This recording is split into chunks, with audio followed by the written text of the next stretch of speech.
Ready-release fall donut flavors?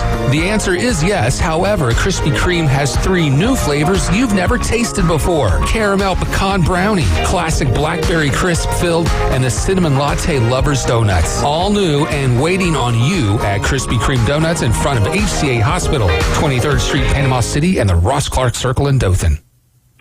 Barbaritos lets you say yes to fresh. If you don't know what to eat or where to get it, well, fret no more. Barbaritos is here to help with its healthy menu, offering 7 meals with less than 500 calories. Barbaritos has lots of healthy options made with farm fresh food. Your health and your family's health matters to us. Come eat healthy at Barbaritos, 23rd Street in the Stanford Station Shopping Center near Academy Sports. Barbaritos, food, community, people. What is dedication? My biggest fear in the middle of my addiction was that my kids wouldn't have a father. I overdosed on heroin, and I lived. And I started thinking, you know what? This isn't my story.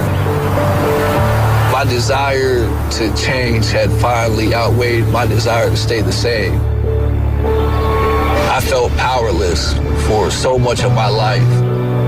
It's important to me that my kids are empowered and truly believe that if they can think it, they can do it. I definitely had to become a better man to be a better father. For the first time, I finally feel like I'm exactly where I should be, where I want to be. That's dedication. Visit fatherhood.gov to hear more. Brought to you by the U.S. Department of Health and Human Services and the Ad Council. Picture a door. On it, a sign that says, "Do not look." Every instinct says danger, but still you peek. Inside, a room full of cockroaches, which can trigger asthma attacks, rodents that contaminate food and transmit disease, and termites which cause billions in property damage each year. Trust your instincts. Know the signs. Learn how to protect your family and home at pestworld.org. A public service message from the National Pest Management Association. The Panhandle's destination for live play-by-play. WGSX Lynn Haven, WVLQ Port St. John, ESPN Northwest Florida. Welcome to the house. It's time for the Afternoon Underdogs. It's happening. Wow. It's on right now. Opinionated and unfiltered. The hot takes, the rants, and the sports talk you crave. Give it to me. ESPN Northwest Florida.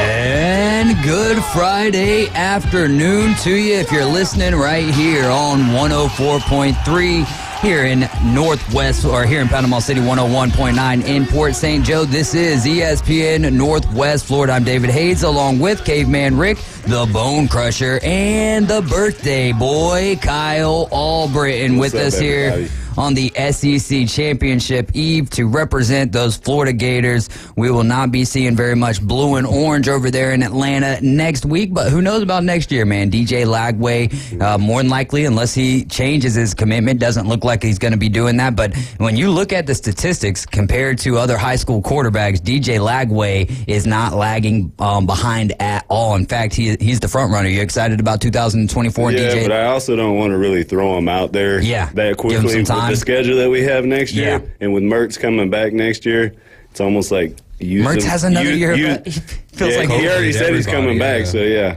It feels like he's been playing ball for a while. 25 probably because of COVID, all the extra years some people are going to get. I want to say that this was the last year that most players had, but then that's only 3 years. So honestly, you'd have to think 2024, possibly 2025. And then you got to think about all the people who might have gotten injured in 2020. So yeah, there's probably a few more years. It's not as prevalent as what it was, especially right after COVID, but it does stink for the high school kids. And also, I don't think that this stinks necessarily that much, but Bozeman and Bluntstown had their 1R state semifinal games yesterday, and both of them traveling 1 East, Bozeman took on Madison County. They fell 61-22, but still, you can't take 12-0 away from them. They had a heck of a run, and then Hawthorne blanks Bluntstown 49-0. So it'll be Madison County versus Hawthorne next week in Tallahassee for the state final for 1R.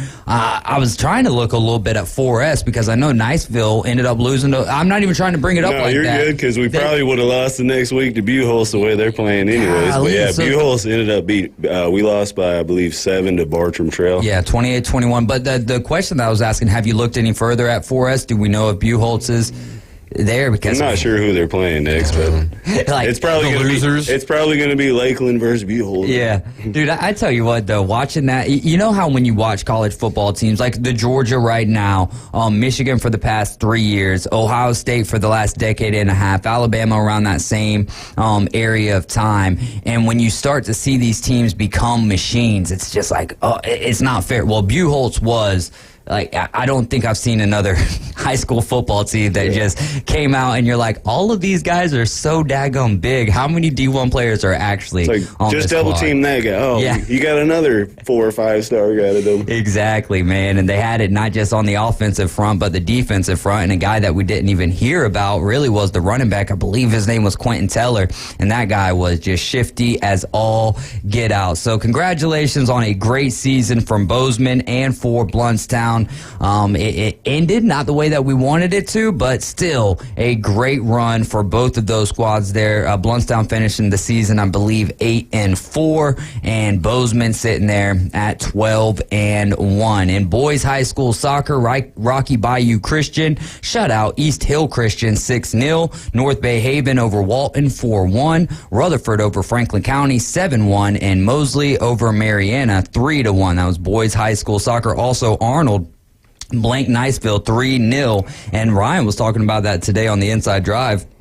Apparently, they had to end up getting all of the fans in the stands at the boys high school Arnold Niceville game. They had to get all the fans in the stands to leave. So they finished this game without any fans. What happened there? I guess there's a rivalry brewing between Niceville and Arnold, and it had to do, like, the referee made the decision, so I'm sure that... I can see that because both teams have won, state titles recently, so they probably want to be the big dogs in the Panhandle. Exactly.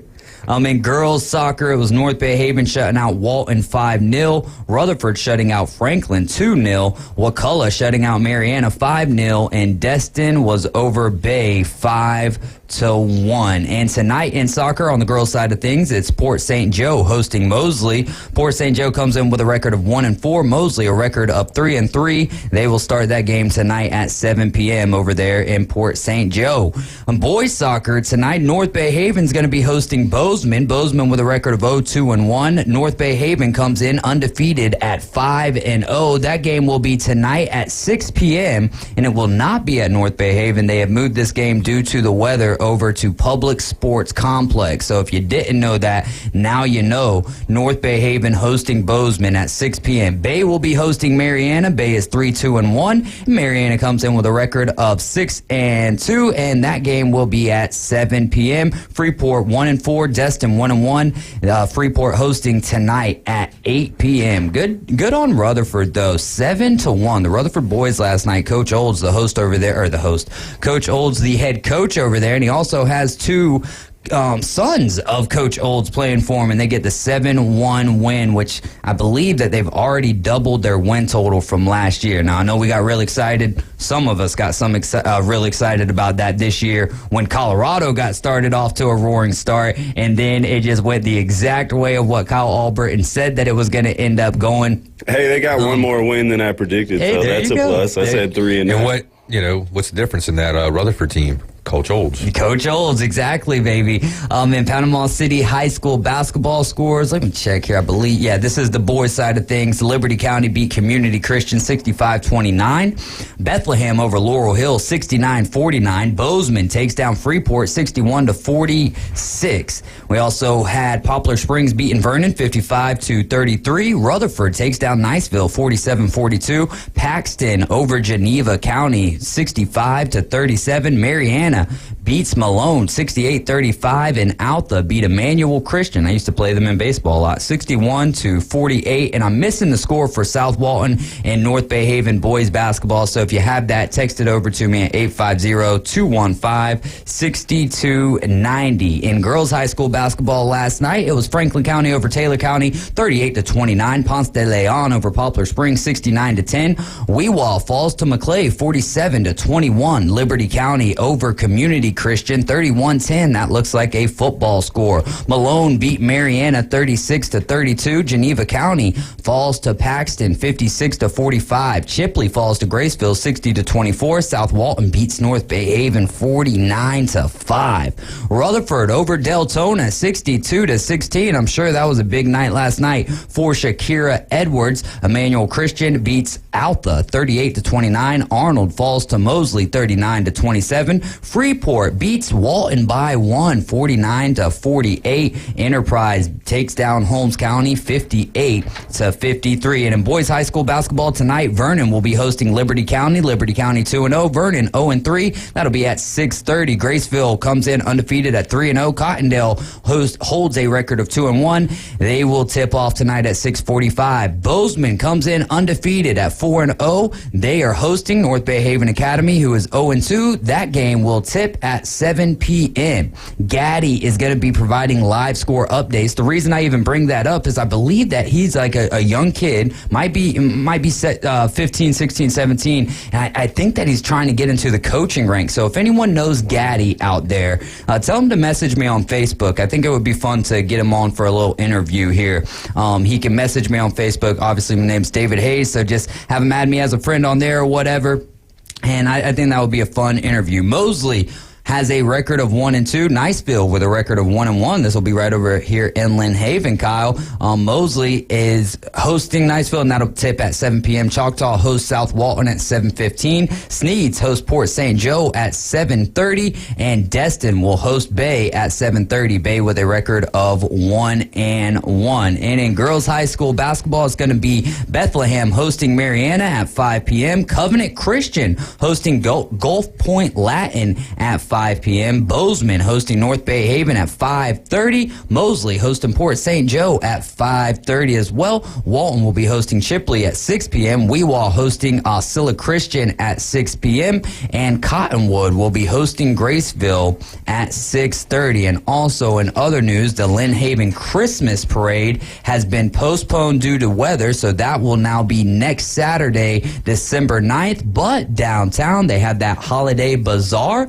and they'll be lighting the Christmas tree or setting up the Christmas tree. I don't know which one at 5 p.m. It's dark enough. Well, it would be dark at 5 p.m. Either way, but it's dark enough at 2 o'clock this afternoon to go ahead and light that thing up. But yeah, they've got some stuff going on downtown tonight from 5 p.m. to 8 p.m. and they'll also have some festivities going on tomorrow morning. So the holidays are upon us. We just had the turkey back down the driveway with some leftovers. Did you get to finish all your leftovers? Oh, yeah, I had 3 pumpkin pies. Dang, that's a lot.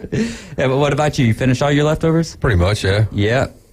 I finished most of them. Yeah. Finished most of the leftovers. I will say this, though. Leanne, last week, she came in on, what was it? Monday. And she brought in a pumpkin pie. And apparently it was supposed to be different than other pumpkin pies because she technically doesn't really like pumpkin pie. But I don't know. I don't know if I saved you a slice. Yeah. I don't know if you had it or not, but I do know that it tasted just like pumpkin pie to me. So, Leanne, if you're listening, happy belated birthday. It was your birthday yesterday, and we all know that. Why? Because the end of hurricane season is the same day as Leanne's birthday. But yeah, it was a very good pie, and I was expecting it to be different than pumpkin pie. Yeah, it was. Yeah, happy birthday, Leanne, and I think there's a piece left, and I think I'll probably be eating that, and I'll let you know. Don't forget that we are live on 104.3 here in Panama City, 101.9 in Port St. Joe. We're streaming live on Facebook, on YouTube, and on Twitter. Like and share the Facebook feed and page, and then follow us on Twitter, and then subscribe to our YouTube channel. And if that is not enough direction for you, go to your Google Play Store or your Apple Store. Type in 104.3 ESPN Northwest Florida. Download that app and register. Was last night the best Thursday night football game? What in the world do we got there? Was last night the best Thursday night football game that we've had since it's been on Amazon Prime. You want to start, Kyle? I mean, I would say so, but I don't have Amazon Prime anymore, so I don't get to watch it. But yeah, it was and if you ain't got Amazon Prime, that network has made it the most difficult to try to get around having Amazon Prime. As we welcome in Amanda Muller. What's up? Now WonderWorks. Yeah. So bring in the works of Wonder this afternoon. How's it going, Amanda? I had no idea you were stopping by. I didn't know I was stopping by either. I was like, you know what? It's been a while. Scratch party. There you go. You have a good Thanksgiving? I did. Did you guys? Oh, yeah. Actually, Thanksgiving. Yes and no, because I thought for the first year that I would get to watch like an easy like Lions win. I was like really excited. I was like, they got it. And I just watched in horror. Par for the course. Yeah. Wasn't that, I don't want to say it was awesome because I know that it was a really awesome. Fun game to watch. Well, it was one of those things. I was honestly driving down to Jacksonville while that game was going on, but it was one of those ones going into it, like you mentioned, like as Lions fans, you're not a Lion fan, so you were extremely Lions supporter. Well, I guess you were in between on that game, but yeah, I know for Lions fans, they were so stoked about that, and for the first time in a very long time, I think since like 1961, they had a good record on Thanksgiving, and then Jordan Love just says, I don't love you guys that much. So. It's just a curse at the poor Lions, but I'm still here for them. Big Ten championship, who you got? Michigan. Iowa. Easy? No, not easy, but yes. Ooh. Anyone think that Michigan or that Iowa can stick within the 23.5 points? Yes. Yes. Yes? Yes, but yeah. Definitely. I do. Yes. Once Michigan gets to 14 points, they'll pretty much win at this. Yeah. There you go. 41-35, though, was the final last night for the Cowboys and the Seahawks. It really felt like the Dallas Cowboys were going to end up giving that game away somehow. I picked Seattle. Yeah, there you go. I thought I was going to be right for a while. And that would have been a heck of an upset. What did you think of that game last night? I actually really enjoyed watching it. Yeah. Which Thursday night games, I'm usually, background noise. It's like my emotional support football. That's a really good way to treat it. I put it on, but I don't watch it. But it was actually really good last night. Statcast was pretty good last night. There's a lot of stuff going on, so yeah. What was what's your favorite part of the Statcast? Like, is there something that jumps out to you when you're watching it that's why you choose Statcast? Nah, nothing jumps out. It just sometimes sort of change the pace, kind of change it up a little bit. But I like when the receivers run the routes and you have like the trail following behind them, kind of like when you're playing like Madden or something like that, and you see the routes being played out. It's kind of neat. No, that's definitely that's what kind of makes it harder for me to watch some of those Statcasts and stuff like that, because it's so cool that I end up getting distracted by all of the cool stats rather than I do watching the game. So what I'll try to do is go back and rewatch things on YouTube with the stats and from the game film perspective, which is really cool about having NFL Plus. That makes it a lot easier. I mean, you can watch a whole NFL game in 40 minutes, no commercials, and you watch just every single play. So when you're watching, everything matters. Everything matters. It's not like you're just getting a filibuster, if you will. LeBron says that he might skip a Laker game to make Bronny's season debut. That would be pretty cool. That's kind of weak, man.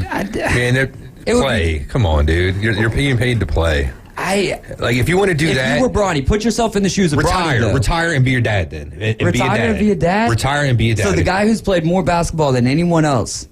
So what? Like, you can't just miss a game for you. Like, so if it was your kid and it was his, what's the difference there? If you he hasn't seen Bronny have a bunch of other achievements and a bunch of firsts. But it's his college debut. Who cares, man? It'll be on TV, dude. Yeah, but they're so different because you're all right. So you're saying it's weak from the perspective of LeBron doing that. Yeah. But what about the perspective of Bronny receiving that? That's great. He's had a great life already. Look who his dad is and all the doors that have opened up for him. Just because rich people got money doesn't mean that their lives are great. Oh, I'm sure Bronny's life's pretty good. I mean, okay, I would assume it's pretty. I don't know. I think that this is cool that you got a guy like LeBron, because think about how many parents have to. They don't have the opportunity to miss work and go watch their kids play high school ball or college debut or whatever. But I don't know. It's weak the road that we're going down. Well, now people don't want to play like 82 games and they want to take time off just for whatever. But for me, I would understand that argument if LeBron was one of those type of guys. But 9 times out of 10, if LeBron can play, he's going to play. I don't care. He should be playing.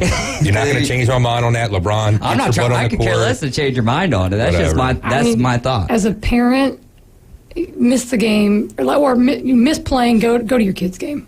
All right. You're not going to get those memories back. Your kid's going to want you there. It's going to mean probably more to your kid to see you then at his retire debut. and be a full-time dad. I mean, you don't have to retire. You got all these accolades and game. stuff. You know, I mean, I kind of agree with Caveman, but the only reason why I'd say this might be a different situation, not only because it's the college debut, but because with his health scare, you know, maybe you want to be there just to see how it goes from him coming back from that. That's a wonderful point. And what he's talking about, health scare, he's not talking about LeBron James. No, bro. He's talking about Bronny James with the whole reason that he's missed any time to begin with is dealing with that heart ailment. So, I think that's the best reason of them all. We'll move on here to FSU. It does look doubtful that Tate Rodemaker is going to be playing in the ACC title game. We'll be making our picks for these games later, but does this relinquish any shot that FSU has? Yeah, it's going to be a lot tougher, I think. But do you think that they still have a shot in this game with Devin Smith going to be? Oh yeah, they have enough talent, wide receiver and stuff like that. As long as their quarterback can make plays, so they have a chance. But yeah, it's going to be a lot tougher. Who are you liking in that game? FSU, unfortunately. Yeah. I mean, they just look like a solid team, even with you're missing your quarterback, but they're solid. Are you picking Louisville, Kyle? Just because? I mean, obviously we both want Louisville to win, but it's probably not happening. I mean, and you got a kid coming in too on a big moment like this. Some people, man, this is when they show up, and this is sometimes when people fold. Yeah, to me, it's going to be really interesting because Tate Rodemaker it's not like he got comfortable with this situation at all. So how Devin Smith steps in and takes over for him. But if they can just rely on the defense, I think Florida State is going to be just fine. Do I want them to win? Absolutely not. Anything to make the road a little, give me the chaos. And here's the other thing, though. If Alabama goes down in the 3 o'clock game, then let's go Florida State at that point because the road is completely blocked off at that point. This is a neat story that was on ESPN today. University of Michigan graduate is suing the state. Michigan Eddie? The whole state. The whole state of Michigan. Michigan Eddie? Over the loss of his revered Go Blue car license plate. So his license plate was one of those special novelty ones that said Go Blue on it. His name is Joseph Hardig III. He said the plate has been on his family's vehicles for years, but then he was told that it was assigned to another car owner when he recently tried to renew it at a Secretary of State office, which is wild. He said, this is a quote from Joseph Hardig III. He says, "My dad's passed away. I got it from him. It's meaningful to me. We're just huge fans and love the university." He told that to Detroit News. Hang on to that. Hardig, 65, said that he visited a branch office on November 4th, which was a month before the plate renewal deadline, and he was told Go Blue was no longer available for his Ford Edge. The personalized plate now has been assigned to Jonathan Fine. It's crazy how you can, obviously this is public record. Yeah, they're going to be able to find out now. It's like you're reading, if you were to randomly be on ESPN and read this, like, oh, I know Joseph Fine or whatever. That plate now assigned to Jonathan Fine and his 2007 BMW, but he said that he has not received it in the mail as of yesterday. He said his quote to the newspaper was that he thought it was a mistake at first. This is why I told you to hold on to the other quote, right? Where Joseph Hardig said, "My dad's passed away. I got it from him. It's meaningful to me." Well, the new owner says, "I thought it was a mistake at first. I'm not actually that excited about the plate. I just had to take it. It's more just because it was available." He did say that he might be willing to give it up. I'm sure he will. If he can find another option. Weird thing that goes with that. So I had the Badger plate in Georgia for 4 years, and when I moved down here, there are so many people from Wisconsin that live in Florida. Badger wasn't available. Wisco, Scotty, like I went through everything. None of them are available, so I just went generic. Yeah, go generic, man. It works out that way because then you don't even have to make a decision. Bone Crusher, you're moving that mic. And you don't have to worry about re-ing up it. Oh, yeah. Don't you know? You betcha. Oh, Wisconsin, Alabama, 2024. I know we're going. You might have to make a trip up there. That is for sure. You guys are riding with the Afternoon Underdogs. This is ESPN Northwest Florida. The Real Fishing Report is coming up next with Tim Braddock.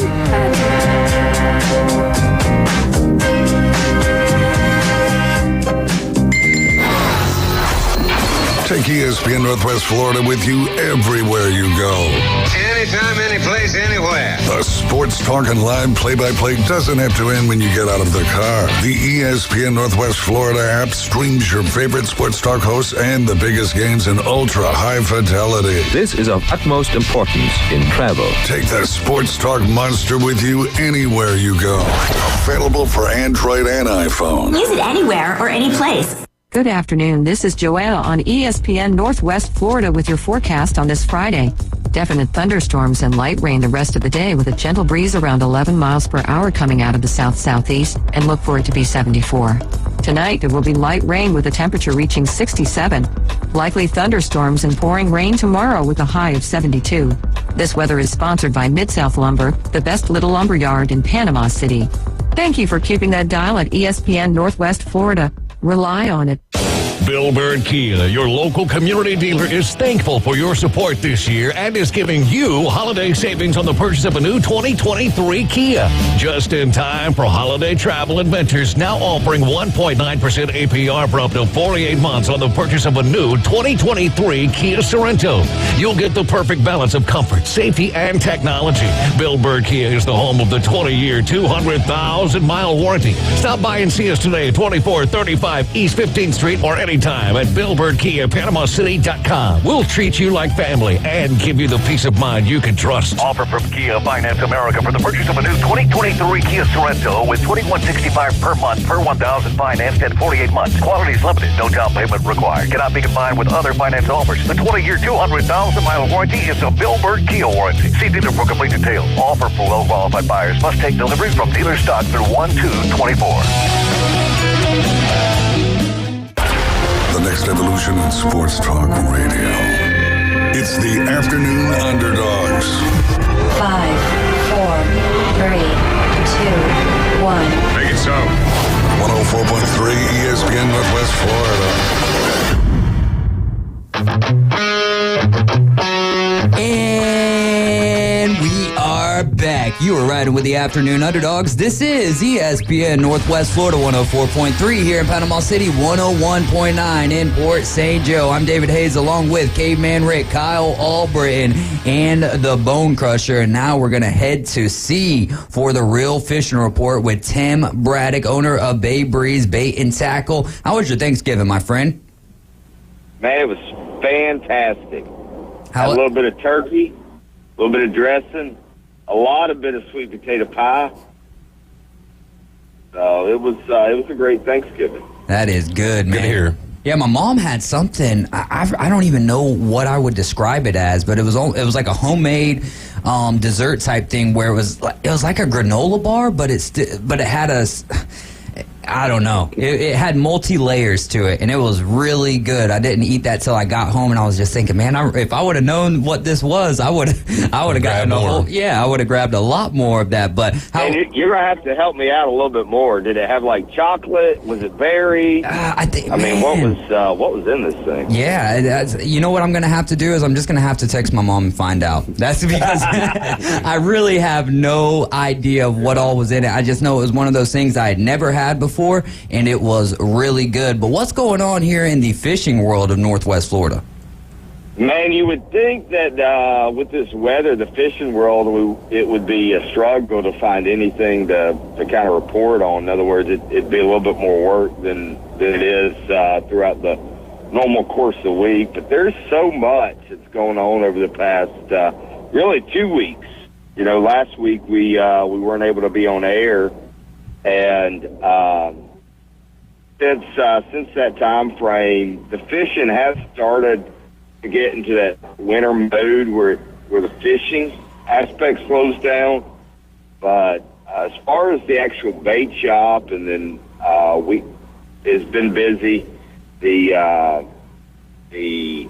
tournament that we've been hosting as a weigh station for the guys over in Orange Beach. That tournament came to an end yesterday, and 4 out of the 6 leaderboard spots, including one of the number 1 spots, came out of the Panama City Beach area. So that's really cool to see, man. So we're pretty excited about that. The whiting category, the pompano category, we got beat out at the kind of the last minute on a fish that was weighed in, and so that aspect of it sucks. But we lost out by 0.3 of a pound from our angler here in Panama City. That he had held that lead for about 31 days out of a 45-day tournament. Now, were those fish Were they checked? Were they cleaned? Were they open to make sure there was any weights in there or anything like that? You know, this was their first tournament, so there's already been some scuttlebutt about the guy who weighed in this last fish at the last second.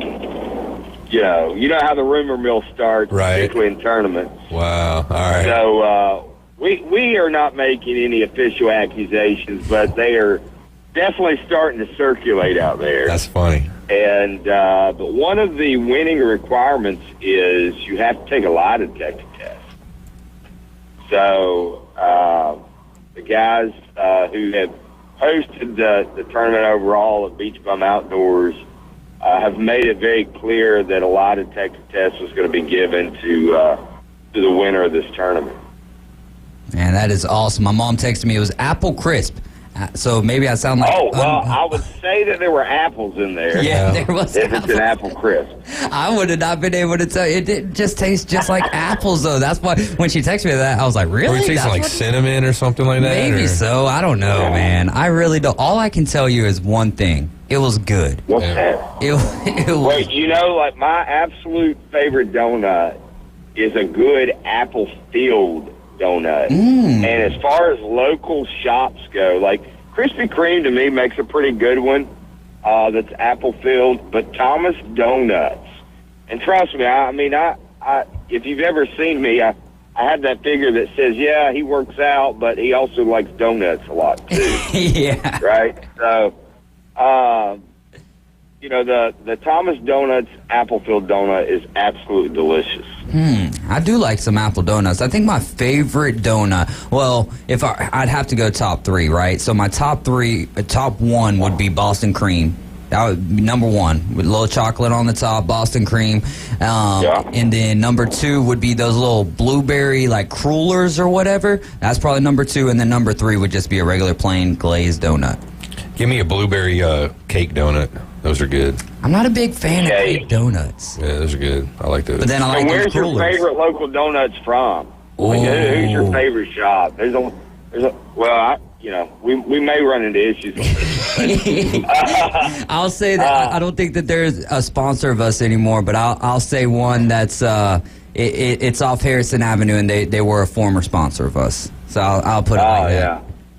So it was good. I mean, we have a lot of great local donut shops. Let's put it that way. They're really dandy. But some are just better than others. There's a place that's over there off 98 going towards like 30A that's supposed to be really good. Donut. And a matter of fact, that's what so good that people fight over them or whatever. And literally, my ex and like a friend of ours was actually there one day when a fight actually broke out in front of them, like with people on the line.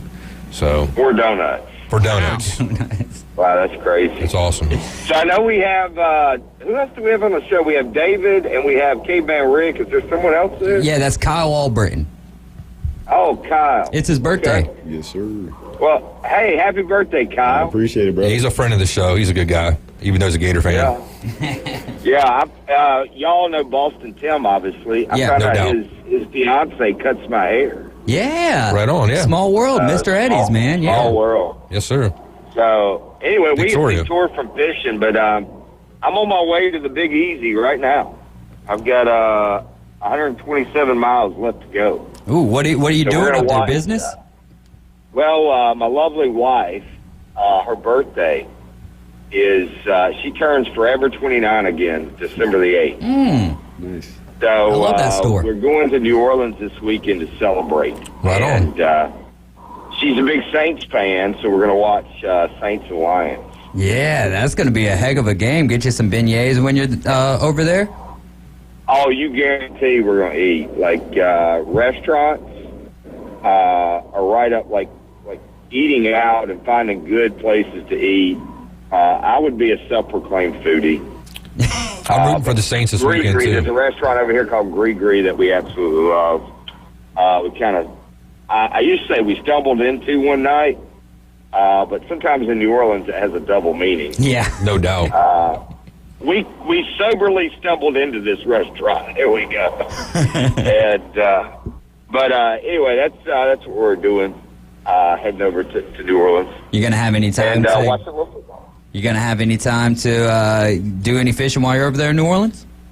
No fishing on this particular trip.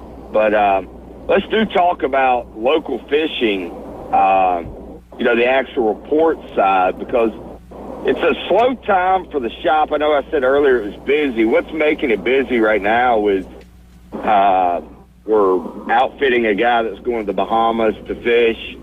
We're outfitting his new sport fishing yacht. And so there's a lot of kind of last-minute full-court press, if you would, to make sure that everything's just right before he heads out next week. We've got our custom rod orders. We're trying to get those done before Christmas, which you'd think, man, you got plenty of time, but, trying to wrap up some of these custom rod orders over the next 2 weeks. So just a busy time at the shop. One of the most important things for those out there listening, if you've never tied a fly, we are having a fly tie event Tuesday night at the shop. And it's going to be a fantastic time. If you've never tied a fly before, we are capping this class out at 20. But if you've never tied a fly before, the guy that's teaching this is great with beginners. And we have some guys who are advanced tiers that will be there that evening as well.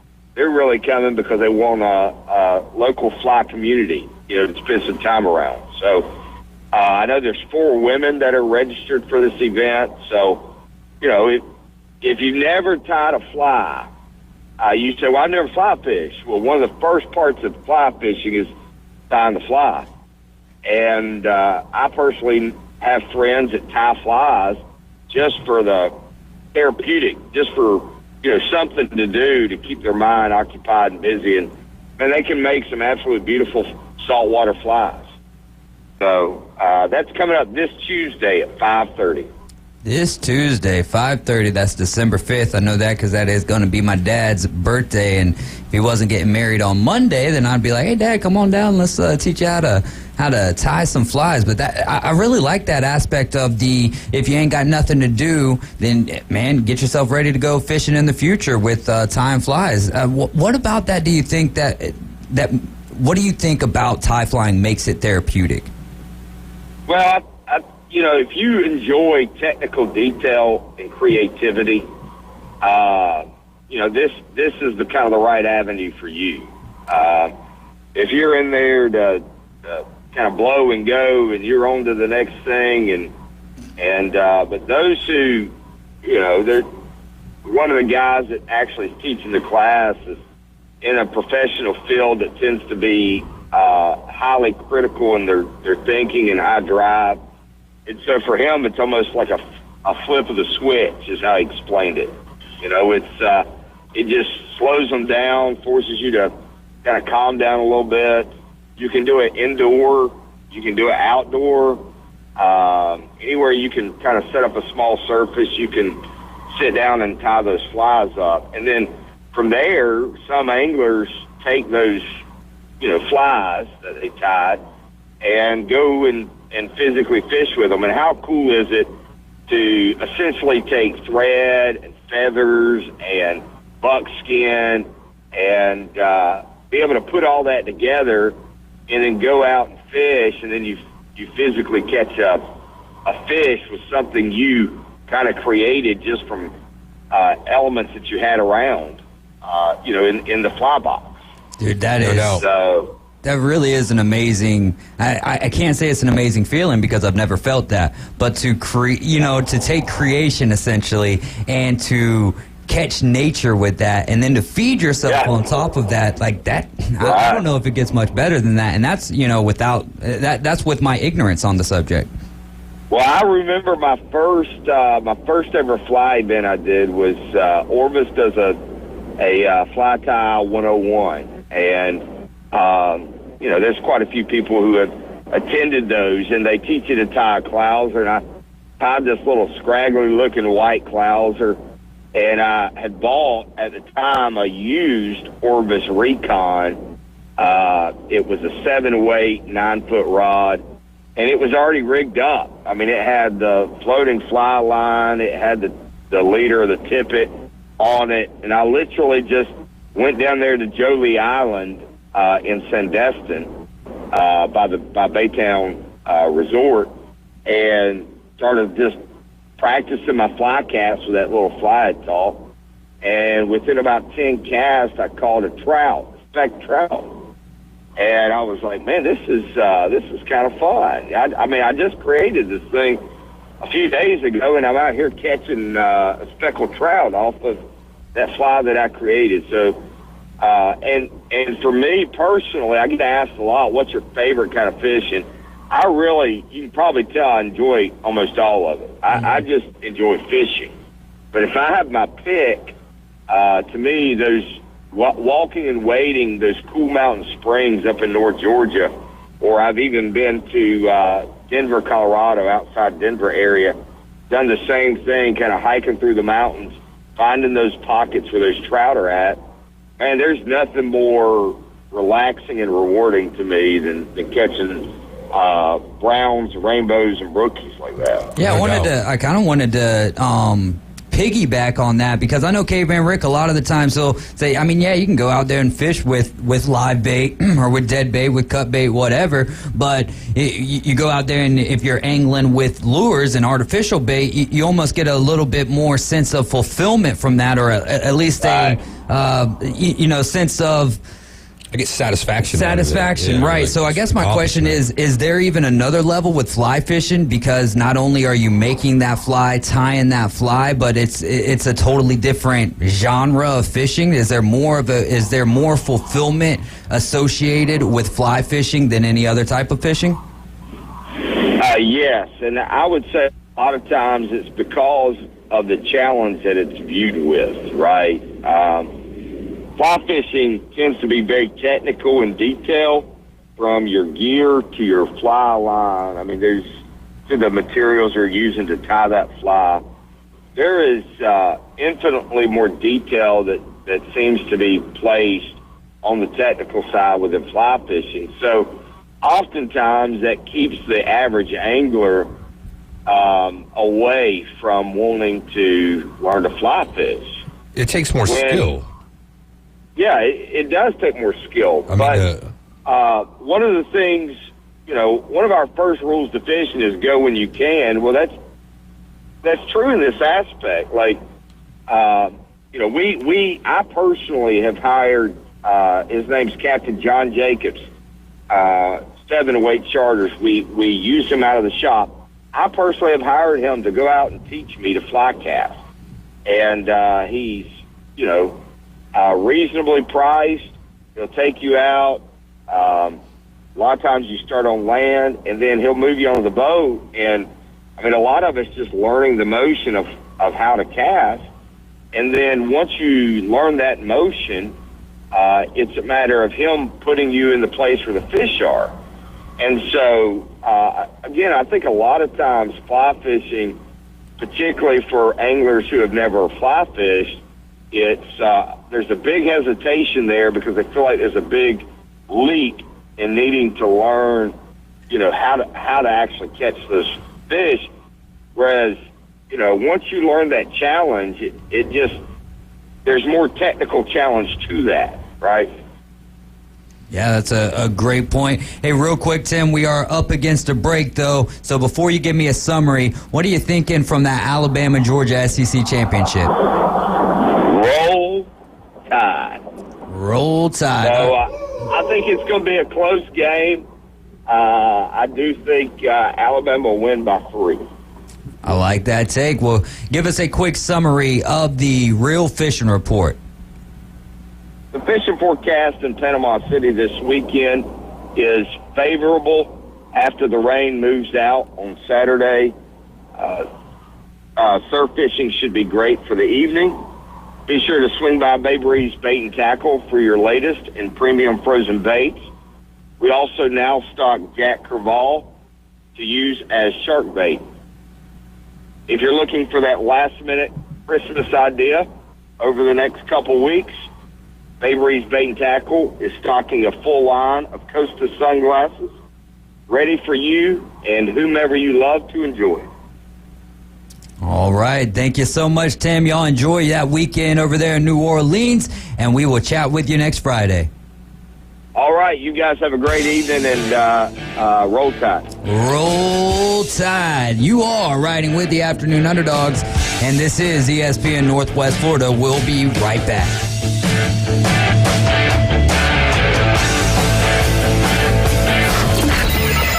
Set your alarm clock to wake up with the Coach Hales Show on ESPN Northwest Florida. In-depth local and college sports from expert insiders and a dash of controversy. Can be deadly. Weekday mornings 7 to 9. Nothing says good morning like a drunken human alarm clock. We're live from the J. Michaels studio. We all know he loves the Florida Gators, but that's okay. ESPN Northwest Florida. I can control the world. Good afternoon. This is Joanna on ESPN Northwest Florida with your forecast on this Friday. Definite thunderstorms and light rain the rest of the day with a gentle breeze around 11 miles per hour coming out of the south-southeast, and look for it to be 74. Tonight, there will be light rain with a temperature reaching 67. Likely thunderstorms and pouring rain tomorrow with a high of 72. This weather is sponsored by Mid-South Lumber, the best little lumber yard in Panama City. Thank you for keeping that dial at ESPN Northwest Florida. Rely on it. At Bay Breeze Bait and Tackle, you can find all the necessary items for an unforgettable fishing experience.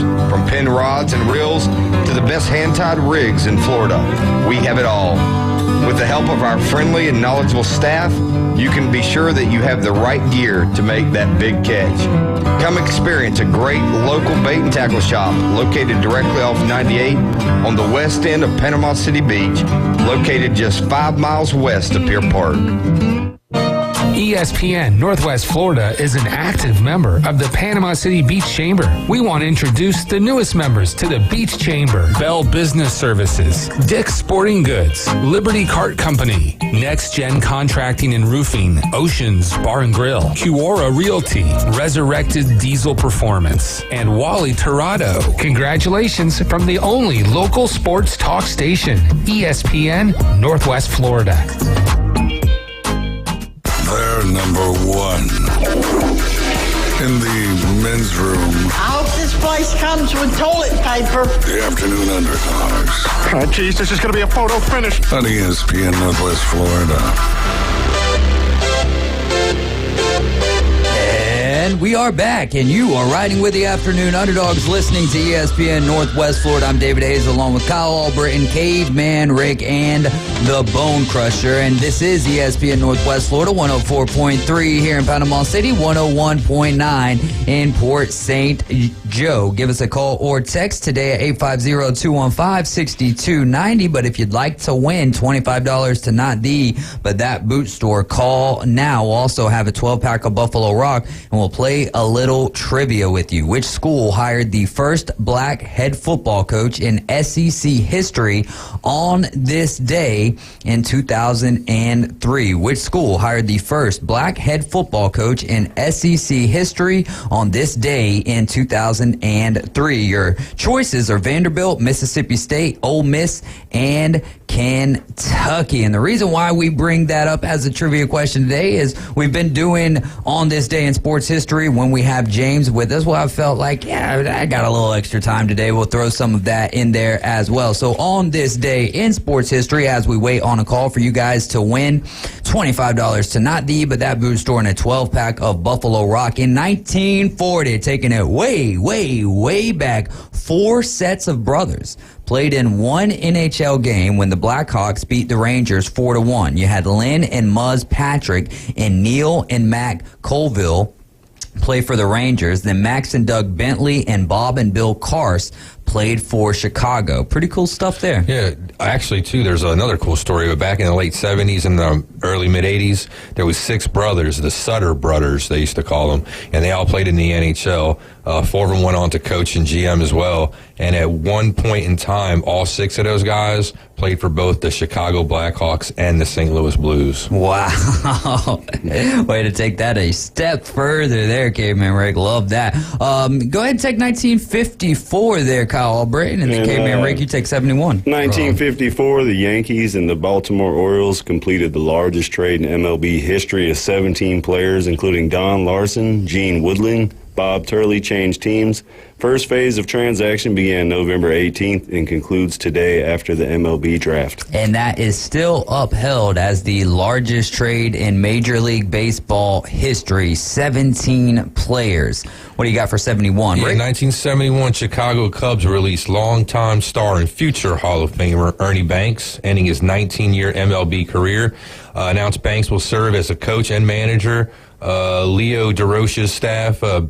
Banks finishes with 512 home runs and 1,636 RBI. In 1973, Jack Nicklaus finishes at 13 under par with a total score of 275 to win the Walt Disney World Open by 1 stroke from Mason Rudolph. He became the first player to reach $2 million in PGA Tour career earnings, and they are earning that per hole, it feels like these days, on some of those bigger tournaments.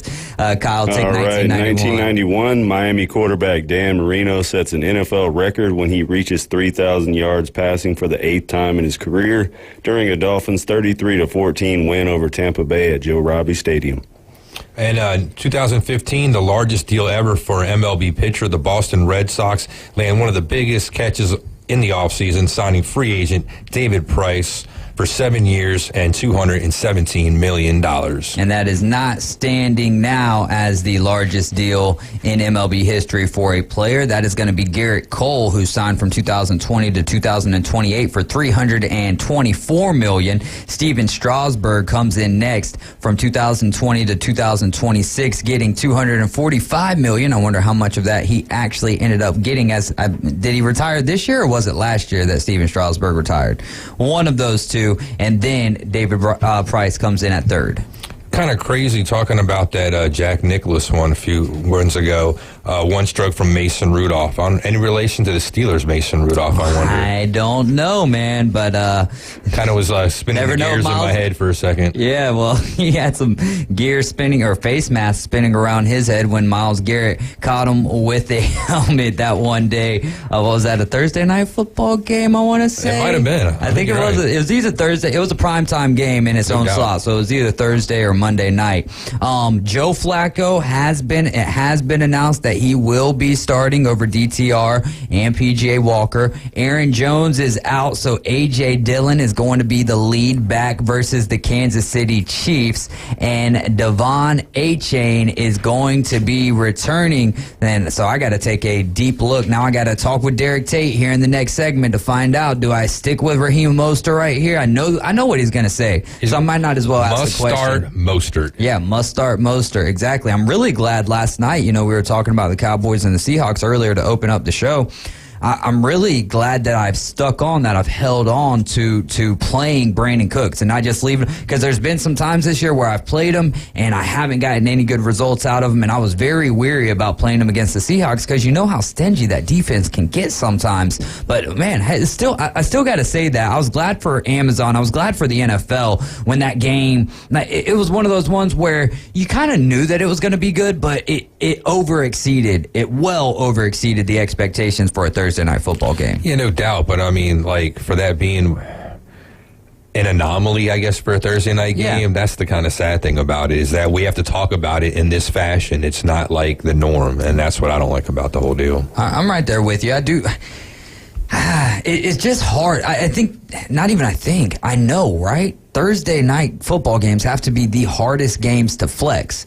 Because when they're doing this flexing is normally that Tuesday or that Wednesday, right? And they don't do it for 2 or 3 weeks. If your team playing on Thursday night, you got to know 3 weeks. Because not only that, the players are of the utmost importance. Those are the guys who need to know when the game is going to be played before anyone else. But how about all the fans who, once the schedule dropped, they went ahead and bought tickets? Right. Well, they need to know ahead of time because they've got work. Travel, hotels. How often does someone buy tickets and then that ticket ticket change, the time on the ticket changes, and then they go to their boss and they're like, hey, I know that 3 months ago I asked to get this day off, but now I actually need this day off, and they get told no. So, yeah, we'll go over to Travis, who wants to talk a little Pittsburgh Steelers. What's going on, Travis?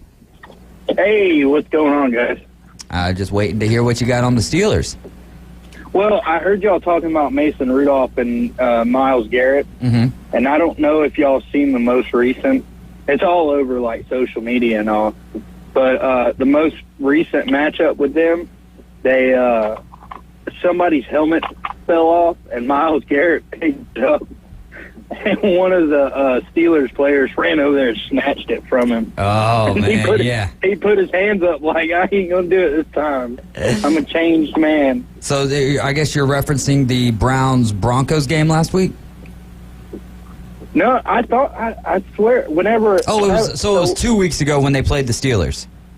Yeah. Okay, I got you. Yeah, no, I actually haven't. I haven't seen that yet, but that is... it's interesting. Yeah, that is interesting. I'm gonna have to think to you. Yeah, he picks up the helmet, and I really think he was truly giving it to the player, and the Steelers player come up and snatched it from him, and he just kind of put his hands up like I wasn't gonna do it this time. Yeah, man. Well, you got anything for us? Anything else for us today, Travis? I don't. All right, my man. Well, enjoy the college football this weekend. Thanks so much for the call, and we'll let you go. Hey, I do have one more thing. All right. One more thing. One time only, Roll Tide. Hey, you've been texting that in all week, and I love it, man. I haven't been wanting to throw you under the bus, but Kyle, why don't we get one from you too? I mean, this is a fellow Gatorhood right here. Man, I know Georgia's our biggest rival, but at this point, I'm just rooting for an asteroid. Just rooting for an asteroid. Yeah, someone called in on the Inside Drive today and was like, "I'd really like to see Alabama and Georgia tie," and he was like, "Bring that up on the show," and I'm like, "Well, you know they can't tie." Like, I didn't know if this was a serious question or not. Like, did you really want me to ask if they could tie? Because that's an easy answer. Like, in the NFL, you could tie, but you can't tie in college football with the overtime rules and everything. But I know that a lot of people would love to see Alabama and Georgia tie and just keep the SEC all the way out of the playoff, which is fine. You know, I think. I would just like them both to lose. Yeah, I mean, not even tie. Like, I just wish there was a way both of them could lose. Isn't a tie where both teams lose though? Yeah. Or do you think? They both win and they both lose. I mean, I just think it's not on either column. Yeah, for me, I feel like if you tie though, like that's a loss. That's a loss. But I want both teams. Well, I especially want Georgia to have a 1 in that column with the L on top. Always. Yeah. I think a lot of us are rooting for that. Which game are you looking forward to the most outside of the SEC championship? Honestly, tonight. Shoot. You know, I do have one, and it totally slipped my mind because I was going to say Michigan, but that's going to be kind of a blowout. That would be the worst one. If you could only watch one, you would have watched the worst one. Yeah, no. I'd rather watch Toledo and Miami of Ohio than Michigan and Iowa. Tulane, SMU. I'd like to watch. Now I know. I don't even know why this slipped my mind, but Florida State and Louisville. That's what I'd like to see. Because I want to see another L on Florida State, too. There you go, man. Hanging out in the haterade this afternoon. Hey, Travis, thanks so much for the call, my friend. Yes, sir. Thank you. All right. Police have said that a dead longhorn cow was found on the lawn of an Oklahoma State fraternity this afternoon, or this morning, rather, and that is the day before the Cowboys football team is going to be playing Texas in the Big 12 championship game. That's a contradiction, a longhorn cow. A cow's the female, the male's got the horns, and that's the bull. It's a bovine. I know, I'm just saying. It's a bull. So a longhorn if it's got horns, it's a bull. Longhorn bull. Police were notified just after. That's a great catch there. Police were notified just after 6:30 a.m. of the dead animal on the lawn of the farmhouse fraternity. That's according to Stillwater Police. Just give me 1 second, Caveman Rick. Stillwater Police Officer T.J. Lowe. The carcass had an expletive carved into its side, and the stomach was cut open, according to the campus newspaper, the Ocali. Lowe told the Ocali that the guilty party could face an animal cruelty charge, which is a felony, and a representative for the fraternity, which was founded in 1905 by agriculture students, told the newspaper that it was leaving the matter in the hands of police. But, man, I love fanatics, I love fandom, but I don't like this, not one bit. Yeah, it's right up there with like a Harvey Updike poisoning trees. But the thing again, though, about the Longhorn, I'm sorry for saying what I said. I don't know how that, bovine identifies cow, bull, so my bad for like making the claim. I don't even know what that means. Like the gender, like what's bovine? That means like that's like like cow and bull. That's the species of the animal. Okay. Well, if we're going that way, Colorado's mascot is named Ralphie, and it's always been a female. So there you go. Oh, there you go. And then also the Mountain West Conference has agreed to a scheduling agreement with Oregon State and Washington State, and they will see their football teams play 7 conference games plus an additional contest against either the Beavers or the Cougars next year. Oregon State and Washington State will each play 6 Mountain West Conference opponents in 2024. 3 of those at the house, 3 of those on the road. The games will not count towards the Mountain West standings, and neither school is eligible for the conference championship game. They'll be playing in their little Pac-2 championship game, and they will end up paying the Pac-2. The Pac-2 will pay the Mountain West a combined $14 million as part of the scheduling agreement. That is a source telling ESPN and then confirmed by Yahoo Sports. You guys are riding with the Afternoon Underdogs. This is ESPN Northwest Florida. We're going to lead hour number 2 off with Derek Tate. We'll be right back.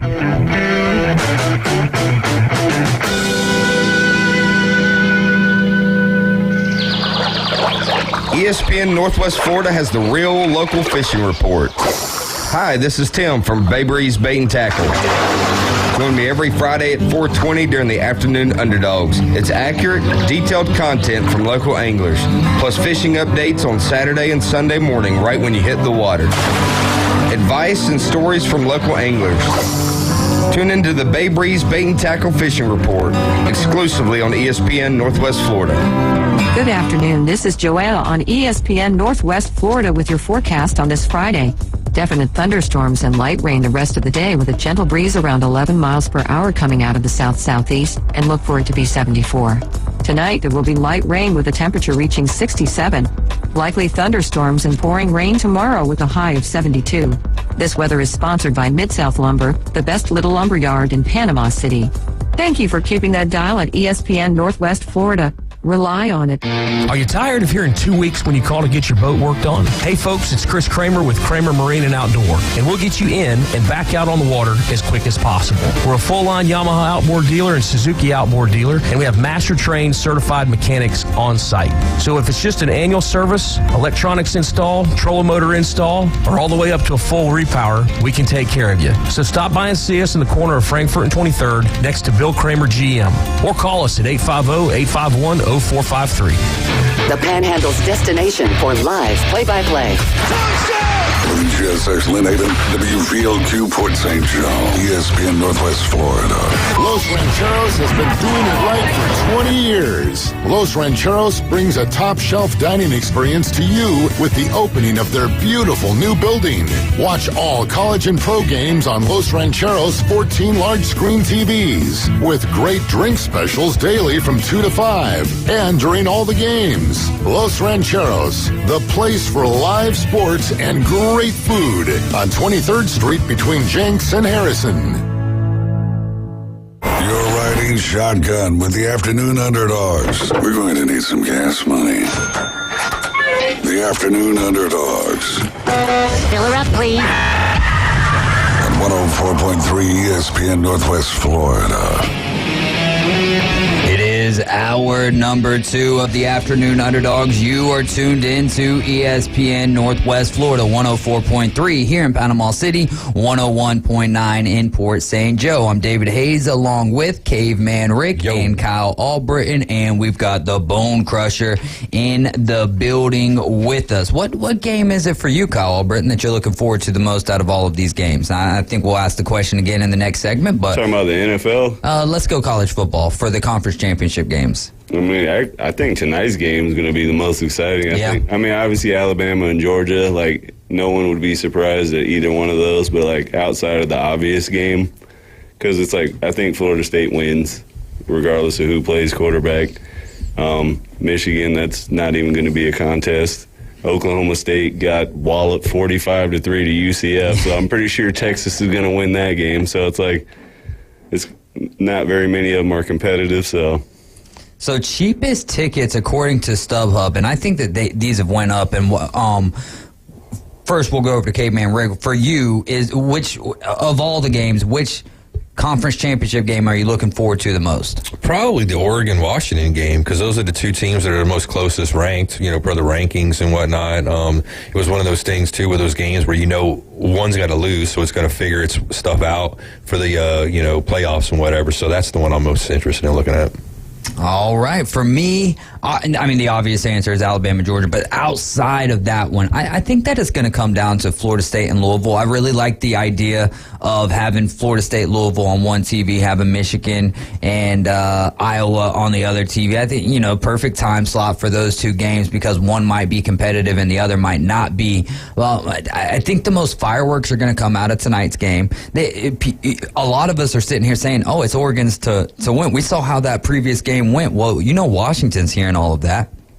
Michael Penix is hearing all of that. So I think that Washington could bow up tonight, and I still think Oregon wins the game, but I think it could be a very similar game to how the first go-around went between those two teams, which is exactly why I will side with you guys and have that be the game I'm looking forward to the most. Are like basically picking the same thing, but yeah, that's why it is what it is. I'm picking Washington to do it again. So yeah, so there you go. But the whole point is we're talking about the game that intrigues us the most, and there's really a 5. Now you can go SMU Tulane, and if someone came at me with SMU Tulane, I'd be like, honestly, I think that's going to be a really good game. Troy App State. Troy App State's another. Yeah, there's some really good G5 championship games. Because App State beat James Madison their only loss. So. But of the Power 5 ones, I mean, all right, Michigan, Iowa could be, but doesn't look to be. Alabama, Georgia could be a really good game. It seems like it would be. Oklahoma State feels like it's going to be a blowout. FSU, Louisville could be good. And then Oregon, Washington. So you really only have 3 games to choose from at that point.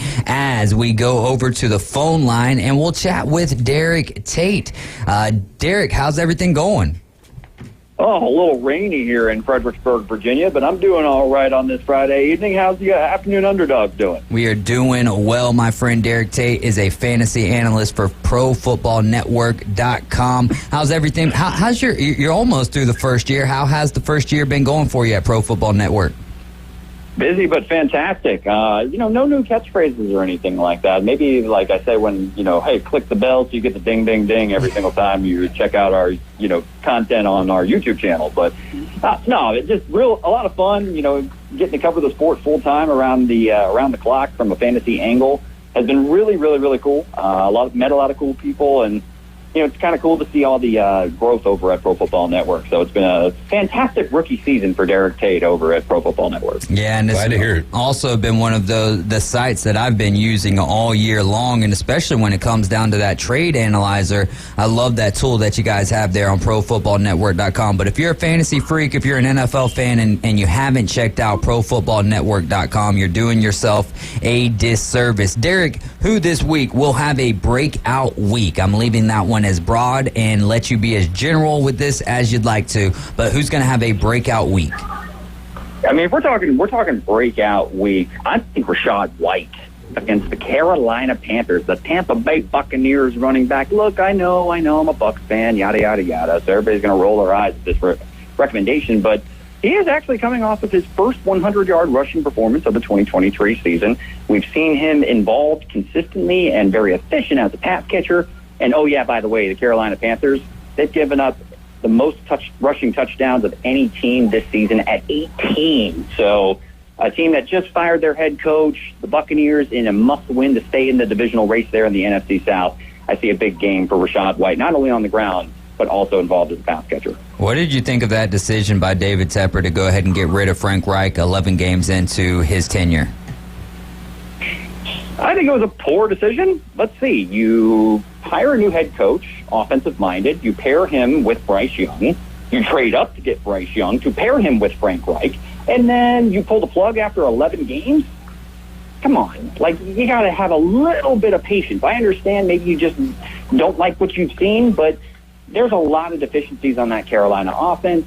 Bryce Young isn't exactly in the best situation to succeed. You know, hindsight's 2020. We'll see how it is down the road and who they bring in. But to me, they don't have a first-round pick to be able to, because they traded up with the Chicago Bears to get and draft Bryce Young. So whoever is going to be the new head coach is already going to be working behind the eight ball as far as, you know, assets to help mold the team for whatever approach they want to take. So I think it was a bad, impatient, impulsive decision from David Tepper. Who's a player on the opposite side of the first question we asked you about who will have a breakout week? Who's a player that is projected for a good week but you think will disappoint us? Christian Watson. Ooh. Had his best game of the 2023 season on Thanksgiving, looked the part against the Detroit Lions. Look, you're going up against L'Jarius Sneed and Trent McDuffie and a Kansas City Chiefs defense and secondary in particular that has really put the clamps on a lot of opposing number one wide receivers. I understand fantasy managers who invested a middle-round pick on the upside of Christian Watson heading into the season are going to be very excited and encouraged by what they saw on Thanksgiving Day. You can still be encouraged, but stay away from him in Week 13 because that Kansas City defense is legit. So I'm staying away from Christian Watson. He's just been far too volatile, to trust as a bona fide, and forget it, wide receiver 2 this week. So I've got Lamar Jackson, and the Ravens are on a bye this week. I ended up picking up Russell Wilson. Should I make a quick move here and try to go get someone else, or should I have faith in Russell Wilson this week against the Houston Texans in Houston? You know, if you're looking for a streaming option at quarterback, certainly Russell Wilson against the Houston Texans, who have had a lot of success throwing the ball through the air in 2023. I mean, C.J. Stroud's not only running away with the Offensive Rookie of the Year, but also kind of like on the end of some MVP type of bit. But the point is I expect the Texans offense to still be productive through the air. Got to keep an eye on the health of Tank Dell, but I think Russ is going to have a nice day against the Houston Texans defense. If you're really desperate and you're looking for like a streaming option of sorts, I do believe that you can find some success also with Baker Mayfield.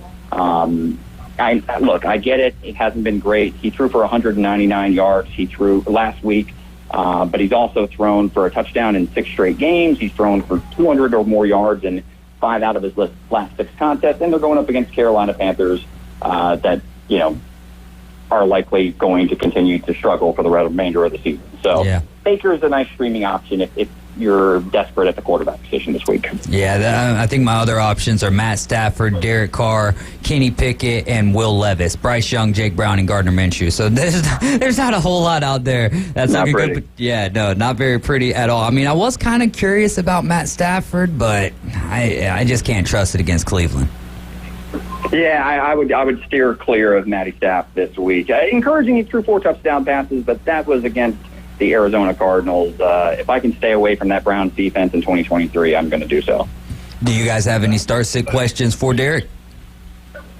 I'll go ahead and say, since he's not one to start Stafford because he doesn't have faith that they're going to throw, I have Kyron Williams that I've occasionally put in the starting lineup. Do you think he's somebody that you should keep in your lineup this late in the season? Or 100%. I've got Kyron Williams as a top 10 running back for the remainder of the year.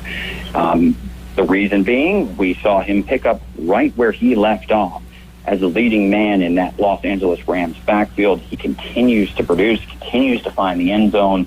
I understand Royce Freeman had a role, but that was kind of a blowout last week. So even if he sees 5 carries or 8 carries a game to Royce Freeman. Kyron Williams is still the dude in that backfield. And I think that part of the reason we've seen the Rams offense struggle over the last 4 or 5 games, and that was with Cooper Kupp and Puka Nacua in the lineup, is because they haven't had that dynamic playmaker out of the backfield. Kyron Williams came back, huge fantasy day, and I see him continuing to be a reliable fantasy producer down the home stretch. Hey, Derek, Caveman Rick, how you doing today, man? Yo, Caveman Rick, what's up? Chilling, man. I got a question for you here. 3 running backs. Let me know who of these 3, the 2 that you would start. You got Najee, you got Joe Mixon, and you got Brian Robinson. Which 2 of the 3? You know, I'm going to go with Brian Robinson, and surprisingly, I'm going to go with Najee Harris. Look, Najee's been good over the last, 4 games, and it's been something where he's been stuck in this timeshare with Jalen Warren, and I still think that he's going to be in a timeshare with Jalen Warren. But, Najee Harris with his best game of the season with no Matt Canada calling the plays. So I'm actually going to roll with Najee Harris. And Brian Robinson, say what you will, but the man has found a way to continue to find the end zone for the majority of the 2023 season. And I expect the Miami Dolphins offense to put up a lot of points against that struggling Commanders defense.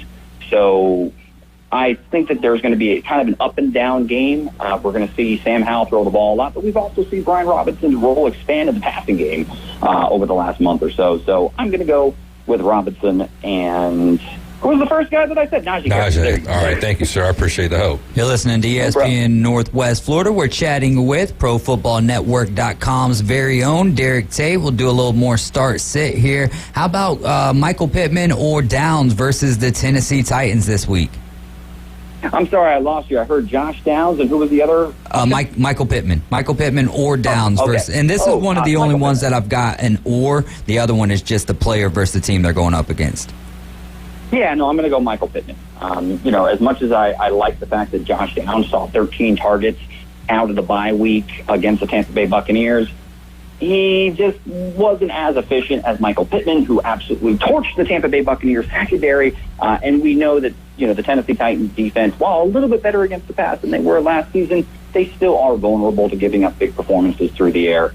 So, yeah, for me, I have Michael Pittman ranked just outside of my top 10, whereas Josh Downs is flirting with wide receiver 2, top 25 to 30 type rankings. But I still think Pittman's the guy. How about a Drake London at the Jets? No. Pretty simple. What about next question. No, I'm kidding.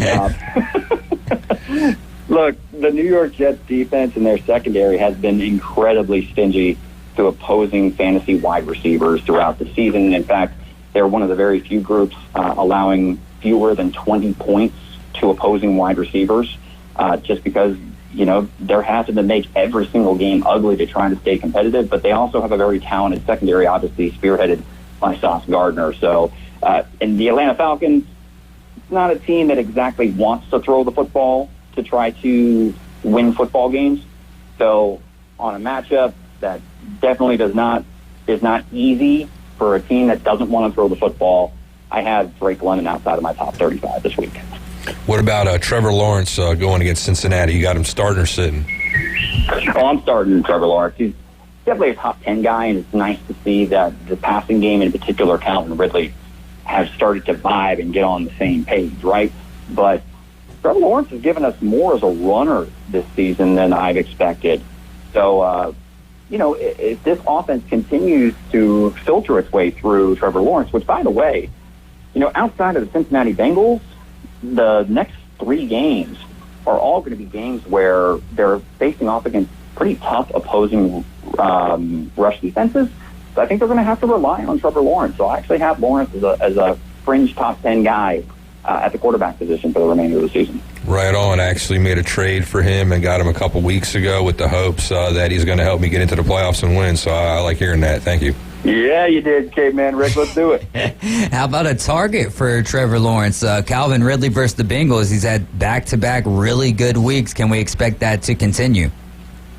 Ride that hot streak, my friend. This is the type of production that folks that gave up a second or third round pick on fantasy draft day back in August were hoping for with Calvin Ridley paired up with Trevor Lawrence and this offense that wants to throw the football with Doug Peterson as the head coach. So the fact that he's strung together multiple fantastic performances, I want to see him build off of it. Calvin Ridley certainly got the pedigree and the talent to be able to continue to generate performances like we've seen. And against the Bengals, who I think they're going to have trouble sustaining drives and maintaining possession. So I expect a lot of plays and a lot of opportunities, a lot of possessions for this Jacksonville offense in Week 13. So, yeah, I've got Calvin Ridley as easily a top 20 option at the wide receiver position this week. Couple more quarterbacks for you. How about Sam Howell versus Miami?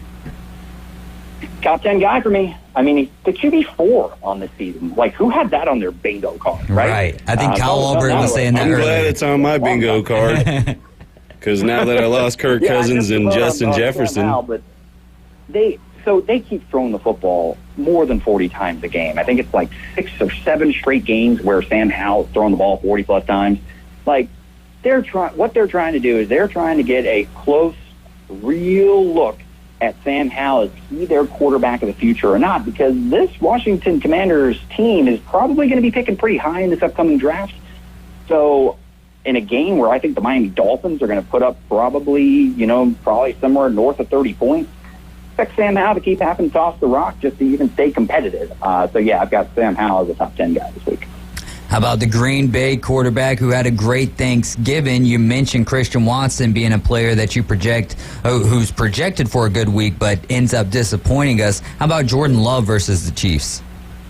If you could guarantee me that Jordan Love plays with the amount of confidence that he played with on Thanksgiving Day against a playoff team in the Detroit Lions, then, yeah, I would say he's probably like a fringe top 12 option with 6 teams on a bye, and you already mentioned Lamar Jackson, Josh Allen, and Justin Fields on a bye. But, look, this Kansas City defense is legit. Jordan Love has been up and down for the majority of the season, and Kansas City's coming off a tough loss where I imagine they're probably they're going to be ready to play, which means I think that defense is going to be ready to play and make life pretty difficult on Jordan Love. And the fact that Aaron Jones is out for another game with a knee injury, and they're going to have to rely on whether it's A.J. Dillon or, Patrick Taylor at running back. I don't think that they're going to be able to establish much of a running game, which makes them pretty one-dimensional, which is not good against Steve Spagnuolo. So I have him outside of my top 15 this week. What game do you think, Derek, this week is your game of the week as far as fantasy perspective? That's probably got the biggest players with the most points in it. San Francisco 49ers versus your Philadelphia Eagles. Look, the Eagles defense, as much individual talent they have, they're struggling against opposing passing attacks. They've really had trouble, in particular at that nickel spot, which I expect Kyle Shanahan to dial up some nice looks. Of course, you got to deal with the, four-headed monster that is McCaffrey, Kittle, Ayuk, and Deebo Samuel. I think Deebo Samuel is probably going to have the nicest day against Philly. But Philly, on the other side, San Francisco defense has looked the part, but are they going to be able to physically impose their will up front against the 49ers? I think that they will, and I think it's going to be a nice up-and-down game. Maybe I'm overlooking the San Francisco defense. I just have that much confidence in Jalen Hurts. Right on. You're not alone there, sir. Yeah. He's special, man. He's so much fun to watch. Hey, so, you were really high on Justin Fields and DJ Moore this year and kind of the Bears. And honestly, sitting at 4-8 is not the worst thing in the world. But my question is, do you think the Bears continue this experiment with Justin Fields into next year, or do they make their mind up by the end of this year? I think if you're holding the number 1 pick, so if the standings stay the way that they are, and you've got Caleb Williams staring you in the face, if you're uncertain about Justin Fields whatsoever, which it doesn't look like the Bears are fully on board, I do think that they're probably going to move on. If they hold the number 1 pick, if Carolina wins a couple games and they just have 2 top 10 picks, then I think you hold Fields and you build around him. But if they have that number 1 pick and you got a chance to get a guy and a prospect like Caleb Williams, I imagine they're probably going to move off of him. That is a great answer, and that's why we have you on with us when we can make it happen. Derek, thanks so much, man, and we'll chat with you next Friday. Absolutely. Until next time, everybody, later says the Tater. See you later. That is Derek Tate. You can go check out his content, his work at ProFootballNetwork.com. And if you're a fantasy footballer, you should already be checking out ProFootballNetwork.com. Lots of free tools over there on the website. You guys are riding with the Afternoon Underdogs. You're tuned into ESPN Northwest Florida. Coming up next, it is Pick 30.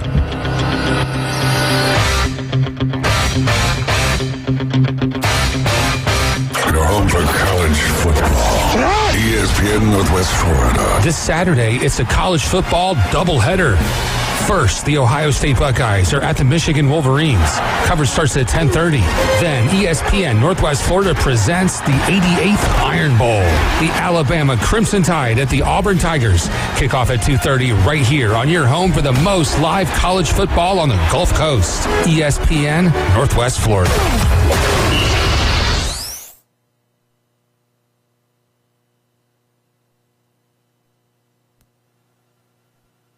Good evening. This is Joanna on ESPN Northwest Florida with your weather forecast on this Friday. Moderately raining tonight with a gentle breeze out of the southeast around 9 miles per hour and temps near 68. We will have moderate rain tomorrow morning and be very warm at 72. And likely thunderstorms and moderate rain in the afternoon and evening and a high 72. This forecast is brought to you by Earthworks of Northwest Florida. Thank you for keeping that dial on ESPN Northwest Florida. Rely on it.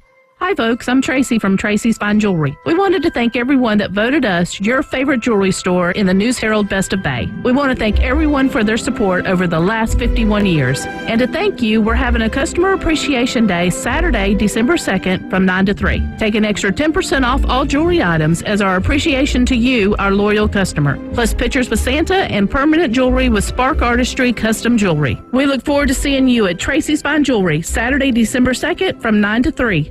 Ellis Agency Insurance has been serving Panama City and Bay County for years. They offer a full line of affordable insurance coverage of all types. Many people are attracted to Ellis Agency Insurance because of their friendly, knowledgeable staff. Call independent agent Johnny Ellis for a true comparison of your personal or business insurance. Ellis Agency Insurance at the Old Cullen Insurance location, 1134 Harrison Avenue, across from Dandy Donuts and Deli. Call 763-1627. We don't sell the steak. You can stir this all up. We sell the sizzle.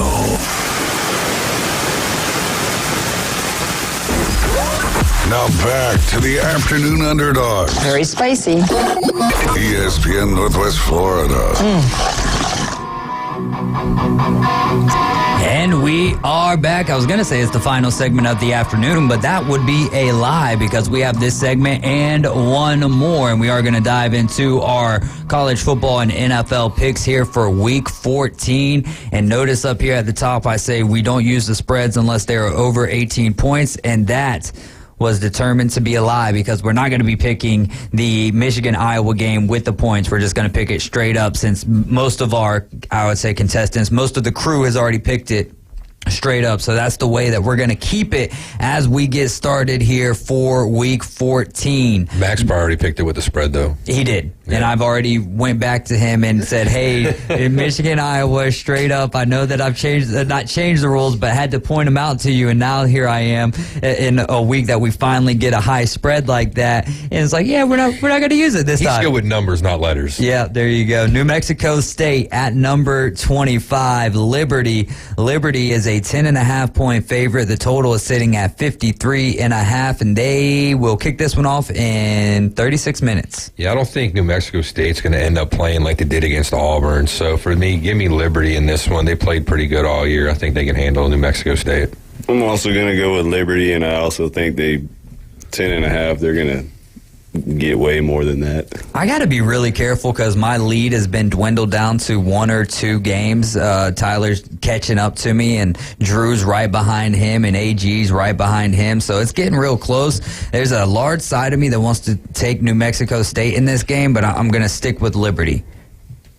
We'll move on to the game tonight, which is right here on ESPN Northwest Florida. Coverage starts tonight at 6, right after the afternoon underdogs for a 7 p.m. kickoff. Number 6, Oregon. At number 4, Washington. Washington is a 9.5-point dog, and the total is sitting at 66.5. Winner of this wins the final Pac-12 championship. Caveman Rick, what do you like in this game? Oh, man. You got 2 seasoned quarterbacks here that have been around, played, pretty great this season. It's going to be kind of a tough game for me to pick.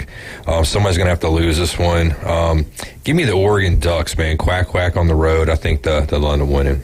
Well, what do you got in this one, Kyle? I'm going with Washington. I was like, I know Oregon's played a little bit better, but Washington is just one of those teams where, like, they find a way to get it. It's not always pretty. And if you're going to tell me, like, who do I trust more, Michael Penix or Bo Nix, I'm going with Penix all day. Bone Crusher, who you got? Oregon, Washington. Washington. What about in that first game, New Mexico State, Liberty? I circled Liberty on that one. I think we're all Patrick Henry on that one. Give me Liberty or give me death. Number 6, or I'm going to go with Oregon in this one as well. I think that they answer the call. I think Dan Lanning's going to make better coaching decisions late in the game here. I like Oregon, but I like Washington with 9.5. Well, let's go to the Big 12 championship. That'll be right here on ESPN Northwest Florida. Coverage starting at 10:30 for an 11 a.m. kickoff. Number 20, Oklahoma State at number 7, Texas. Texas is a 14.5-point favorite, total sitting at 54.5. I'm going to be 100,000% rooting for Oklahoma State in this particular game, but I'm going to be picking Texas. So hopefully I can give them a little bad juju there. Yeah, I hear you, man. This is kind of tough. I want to see Texas lose. OK State, though, they're not bad, man. Mike Gundy, man, he likes to play spoiler. So let me take Oklahoma State in the spoiler. Gundy with the mullet, he'll end up throwing a monkey wrench into it all. Texas. Bone Crusher. I'm going with Texas. All right, so you got Texas too? No. So OK State. Horns down, baby. All right, so we didn't sweep it out then, so there is a chance for anything to happen.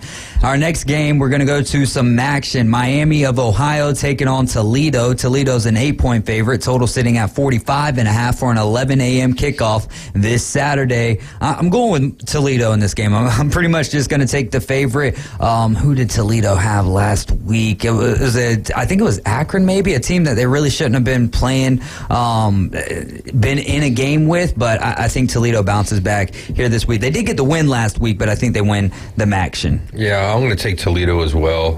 My grandparents and stuff are from kind of close to that area, and I don't know much about both teams. I know Toledo, I think, is overall better than Miami, so I'm taking Toledo as favorite. Toledo, you get to host your own championship game. That can't hurt. Toledo. Toledo it is. We'll move on to the Mountain West Conference. Boise State at UNLV. UNLV is a 2-point favorite. The total is sitting at 58.5. I am going to take the underdog in this one and take the Broncos of Boise State. Yeah, for me, Boise State's a football school. UNLV is a basketball school. So give me the football school in Boise State. I'm going to go with the other blue and orange team as well, Boise State. UNLV. All right. We'll move on to the SEC Championship. Number 8, Alabama at number 1, Georgia. Georgia is a 6-point favorite. The total sitting at 55.5 for a 3 p.m. kickoff. Coverage will start here on ESPN Northwest Florida after the conclusion of the Oklahoma State at number 7 Texas game. Caveman Rick, who do you like and why? In this one, I like Georgia. they're undefeated. They've been, playing really good the last couple of years. I know this year hasn't been as strong as the last couple, but until they get knocked off, how can you go against them? Kirby Smart wants to beat Nick Saban as well, and wants to rub it in his nose in it. So give me Georgia all day. Yeah, unfortunately, I hate to say this, but the team with the barking adult fans, I think they win. How about them dogs? I tell you, Alabama, if there's any team in the country that gives me nightmares, it is Alabama. Yeah. My dogs are going to come through, but man, it's going to... I might have to start smoking again. I don't know. It's going to be rough. Philadelphia Eagles South, baby. The Georgia Bulldogs. It's wild because I think for Georgia fans right now, with them being the favorite, and I think from not all Alabama fans, but most Alabama fans are sitting from the perspective, or maybe it's just me. I just think that I'm seeing other Alabama fans kind of like, Georgia's the better team here. If we win, it's because we're upsetting Georgia here. So and I think it's kind of taking Georgia fans aback a little bit, like, why are you guys seceding? You're not being the normal Alabama fans that we know of. We're gonna whoop your Roll Tide, all of that stuff. So it's gonna be a great game. The progression of Alabama is the only reason that I think that they even have a shot. I don't think that they have a shot in reality, but that's why we play the game. If Jalen Milroe can be active in the run game while still completing a few good deep passes, a couple of not grave diggers, but the deep pass, if he can manage the game correctly, I think they'll have a chance. But here's Georgia versus Georgia Tech last week. Yeah, the final score was 31-23, but that was without Brock Bowers. That was without Ladd McConkey. Alabama and the secondary is going to have their hands filled with Brock Bowers and with Ladd McConkey, and they've got plenty of other weapons outside of that. The defense of Alabama is going to have to hope that Georgia twice in this game shoots themselves in the foot. If that doesn't happen, I don't know if Alabama can win without Georgia beating themselves to a very small extent. I will say, I think Georgia, consistently has been starting out slow. So if Alabama can get a quick start on them, get some points early, then I think they got a way better shot. I think, they have a better shot, but that's the issue with Georgia is they're one of those teams who can maintain for the first 30 minutes, but then they've got that switch, that rare switch that they can flip, and they normally do that late in the third or in the fourth quarter. And when they do flip that switch, that is essentially all she wrote. We'll move on to the AAC championship. That's going to be SMU at number 23, Tulane. Tulane, a 4-point favorite. Total sitting at 50.5 for a 3 p.m. kickoff. Okay, man, Rick, we'll lead off with you again. I want to do Tulane, man. Give me the green water of Tulane, man. The green wave. They've been playing really well the last couple of years, and they've only seemed to keep going up. So why not stop now and keep it rolling? Same, Tulane. Yep, Tulane. All right. Man, seems like we're all going pretty much the same way here. And it's it would be dangerous to take SMU here. Who's going to be in the ACC next year, not the AAC? I'm going to take Tulane. I'm going to ride along with you guys as we go to the Sun Belt Conference Championship. App State is visiting Troy here. App State versus Troy. Troy, 6.5-point favorite. Total sitting at 51.5. They'll kick this one off at 3 p.m. as well. App State somehow finds a way to upset teams when they really have no business doing it. I think Troy's a better football team here, but App State, just like they did to JMU, I think App State does that to Troy on Saturday. Yeah, man, I want to pick the local team at Troy, but like you're saying, App State, boy, they love to play spoiler, man. It's always tough to go against them, especially when they're on the road. But you know what? I am going to take the home team. I'm taking Troy. I'm going to go with the upset, too. Yeah, Appalachian State. All right, then we'll move on to the Big Ten Championship, which will not be on our air. Michigan is a 23.5-point favorite for a 35.5 total, 7 p.m. kickoff. I think we all got Michigan, but I'll say it, Michigan. Rick? Oh, come on, Yeah, I got it, Michigan. I want to take Iowa, though, man. I want the upset bad, man. I know I can, but I barely see it. I mean, they're the over and under for what is the first half is 0.5 points. Yeah, for Iowa. Yeah, so come on, man. But I'd love to see it, but yeah, I can't do it. I'm not that crazy. Michigan, they'll be the first ones to 14. So there you go, dude. It would be so easy to put a bet on that half point over under for the first half because you just had your bet at that point. Why did they do that? Why don't they just do it over under 2? You can't score 1 point. Yeah, but safety. No, I know. So why not do a 1.5? Yeah, you know what I'm saying? Doing a half point. To me, that just makes no sense because you can't do that. I think it's more or less about the humor. It's like making a point. I understand that, but I'm just still saying that's just odd to me. Well, You found the humor in it. Wolverines. All right, Michigan. That'll Red sweep Dawn, them I out. love that too. Right? Wolverines. That's what I was going for. Hell yeah. I like that you guys are, you know what I mean, on Friday. You guys are in Well, tune we're with similar each age, other. man. You don't know, but like the movie, dude, like, you don't understand. Red Dawn back in the don't, day, right? early 80s, Yeah. man. That's what I'm saying. Afraid of World War III and like mutual assured destruction and all that, dude. Patrick Swayze saved us from the communists. Don't forget. You know, it had a bunch of people, not just Patrick Swayze. I mean, Charlie Sheen was in that movie, you know, C. Thomas Howell. Was it Jennifer Grey and the other girl from Dirty Dancing or something? Wolverines. Yeah, that movie's awesome. All right, Louisville at Florida State for the ACC title. This one will start right here on ESPN Northwest Florida after the SEC championship. FSU, I believe, is now just a 1-point favorite, and the total sitting at 49.5, and more than likely Tate Rodemaker not playing in this one. So in the ACC championship, Caveman Rick, who do you have? Who we work for? Randy. So I'm taking Louisville, not just because of that, but I want to see the Fighting Randys. I want to see the upset happen. FSU's going to be on a third-string quarterback, so why not take the Cardinals? I mean, I'd love to see y'all's bosses happy, but I think the school with a circus wins. Yeah, FSU. They got it. Oh, man. Yeah, I'm going to have to pick FSU here. I really want to see Louisville win this game, but I think that the defense for Florida State is going to be a little overwhelming to Jack Plummer and the Louisville Cardinals. We'll move on to the NFL here. We've got, last night's game, Seahawks, Cowboys. Bone Crusher, who'd you have in that game? Seahawks. All right. Yeah, me too. We were close. I had the Cowboys in that one. Who'd you have in that game last I would night? have picked the Cowboys. Yep. All right, we'll move on to Sunday's edition of football. That's going to be the Lions at the Saints. Saints come in as a 4-point dog, total sitting at 45.5. You can listen to that game right here on ESPN Northwest Florida with an 11 a.m. coverage time start and 12 p.m. kickoff. Caveman Rick, Lions Saints. I'd love to see the Saints win this one, but the Lions got too much talent. I think there's some injuries on the Saints sides too, so give me the Lions. The NFC North champion Detroit Lions. You know what? I'm gonna go with the Saints. I'm not a Saints fan, but I just think that the Saints are gonna get this one in the Superdome.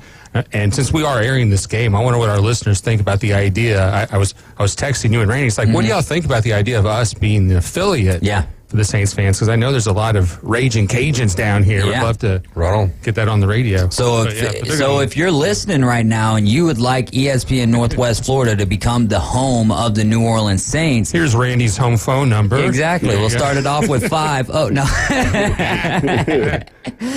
But yeah, if you can text 850-215-6290 if you would like to see ESPN Northwest Florida become an affiliate of the New Orleans Saints. Then text us and we will take that to the boss man and see where it can go from there. I'm gonna take.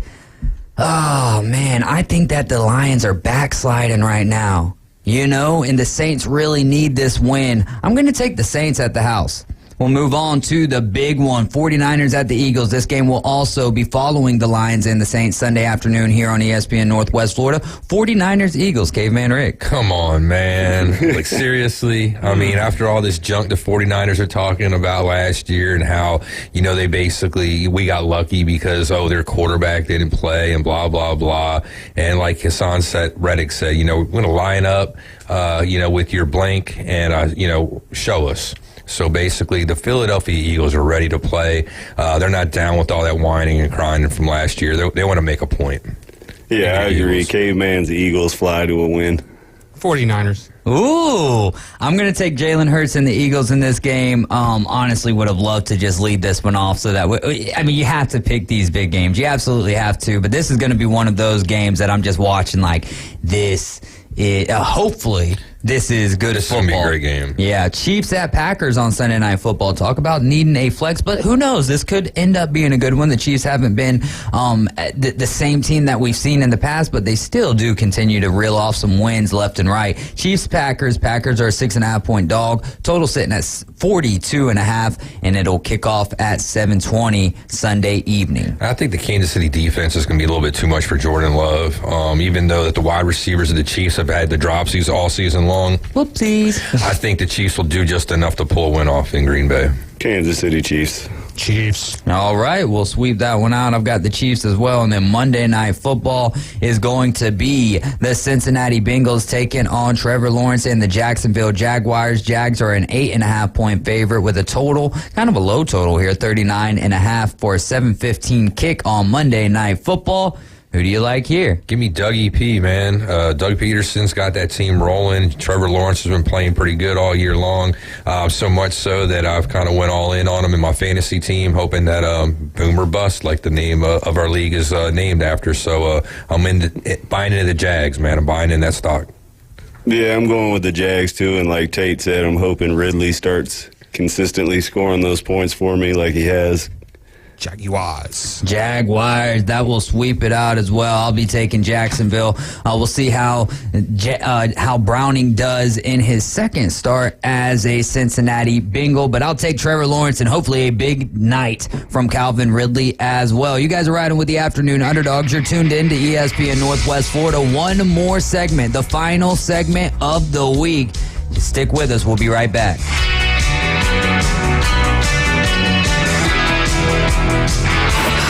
ESPN Northwest Florida is already your home for the most live and local sports talk. And now we're taking... Oh, he got all of that one. The Inside Drive. Ryan Mulvey, middays, 11 to 1 inside the Bill Kramer Chevrolet Buick GMC and Kramer Marine Outdoor Studios. The latest reactions to the biggest stories happening right now. Plus, interviews, sports betting, and your calls. You got to be pleased with that. On ESPN Northwest Florida. Good evening. This is Joanna on ESPN Northwest Florida with your weather forecast on this Friday. Moderately raining tonight with a gentle breeze out of the southeast around 9 miles per hour and temps near 68. We will have moderate rain tomorrow morning and be very warm at 72. And likely thunderstorms and moderate rain in the afternoon and evening and a high 72. This forecast is brought to you by Earthworks of Northwest Florida. Thank you for keeping that dial on ESPN Northwest Florida. Rely on it. Los Rancheros has been doing it right for 20 years. Los Rancheros brings a top-shelf dining experience to you with the opening of their beautiful new building. Watch all college and pro games on Los Rancheros' 14 large-screen TVs with great drink specials daily from 2 to 5 and during all the games. Los Rancheros, the place for live sports and great food on 23rd Street between Jenks and Harrison. Sports fans, we love our teams, but let's talk real estate for a moment. Meet Berg Title, your trusted local real estate title and escrow company. Based in downtown Panama City, Berg Title knows the community inside out. They handle everything from title searches to escrow services with expertise. Honest, reliable, and here to make your real estate journey smooth. Remember, it's Berg Title. Call them at 850-250-2900. That's Berg Title, your partner for a worry-free real estate experience in Panama City and Panama City Beach. It moves fast. The High School Spotlight. Weekdays at 5:40. Let's do it. Sponsored by Barbaritos. ESPN Northwest Florida. And it is now officially the final segment of the week from all of our local shows here on ESPN Northwest Florida. But come back Monday as the Coach James Hale Show will be live from 7 to 9. The Inside Drive with Ryan Mulvey, Jay Henley, and a subliminal reminder for Caveman Rick here. Caveman Rick will be here Monday running the board for the Inside Drive. And then Brian Haddad, I believe maybe AG and Kyle will be hosting the Afternoon Underdogs on Monday afternoon. I will be driving basically all day long, Sunday and Monday. Yeah, sounds like a fun couple of days. It will be like the reason why you're doing it all. Yeah. And I really like driving. I really enjoy driving. Yeah. So, yeah. That's cool. It gives you a couple of cups of coffee, maybe 3, maybe 4, maybe 6, maybe 10. Yeah. The more you drink, the more you might have to stop, though. Hey, that's true. But, when you're traveling with just dudes, it's easy to just whip your bottle out real quick. Exactly right. Oh, man. And it doesn't take as long to stop, and I think that the stops are less. Yeah, it's was it UPS drivers or whatever were griping about having to do that a while back or something because they don't get time for breaks, or was it Amazon drivers? It was some kind of delivery drivers. Yeah. On the West Coast, but that's pretty, I guess crazy. It depends. What do you mean? They could just wear the pins and then help them out with all of that.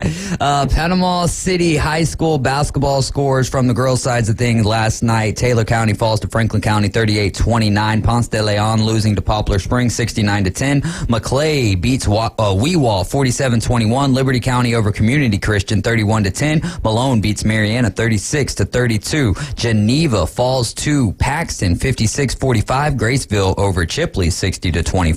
South Walton beats North Bay Haven 49-5. Rutherford all over Deltona 62-16. Emmanuel Christian beats Alpha 38-29. Mosley tops Arnold 39-27, and Freeport takes down Walton 49-48, whereas Enterprise beats Holmes County 58-53. For tonight in girls high school basketball, Covenant is hosting Gulf Point Latin at 5 p.m. Bozeman hosting North Bay Haven at 5:30.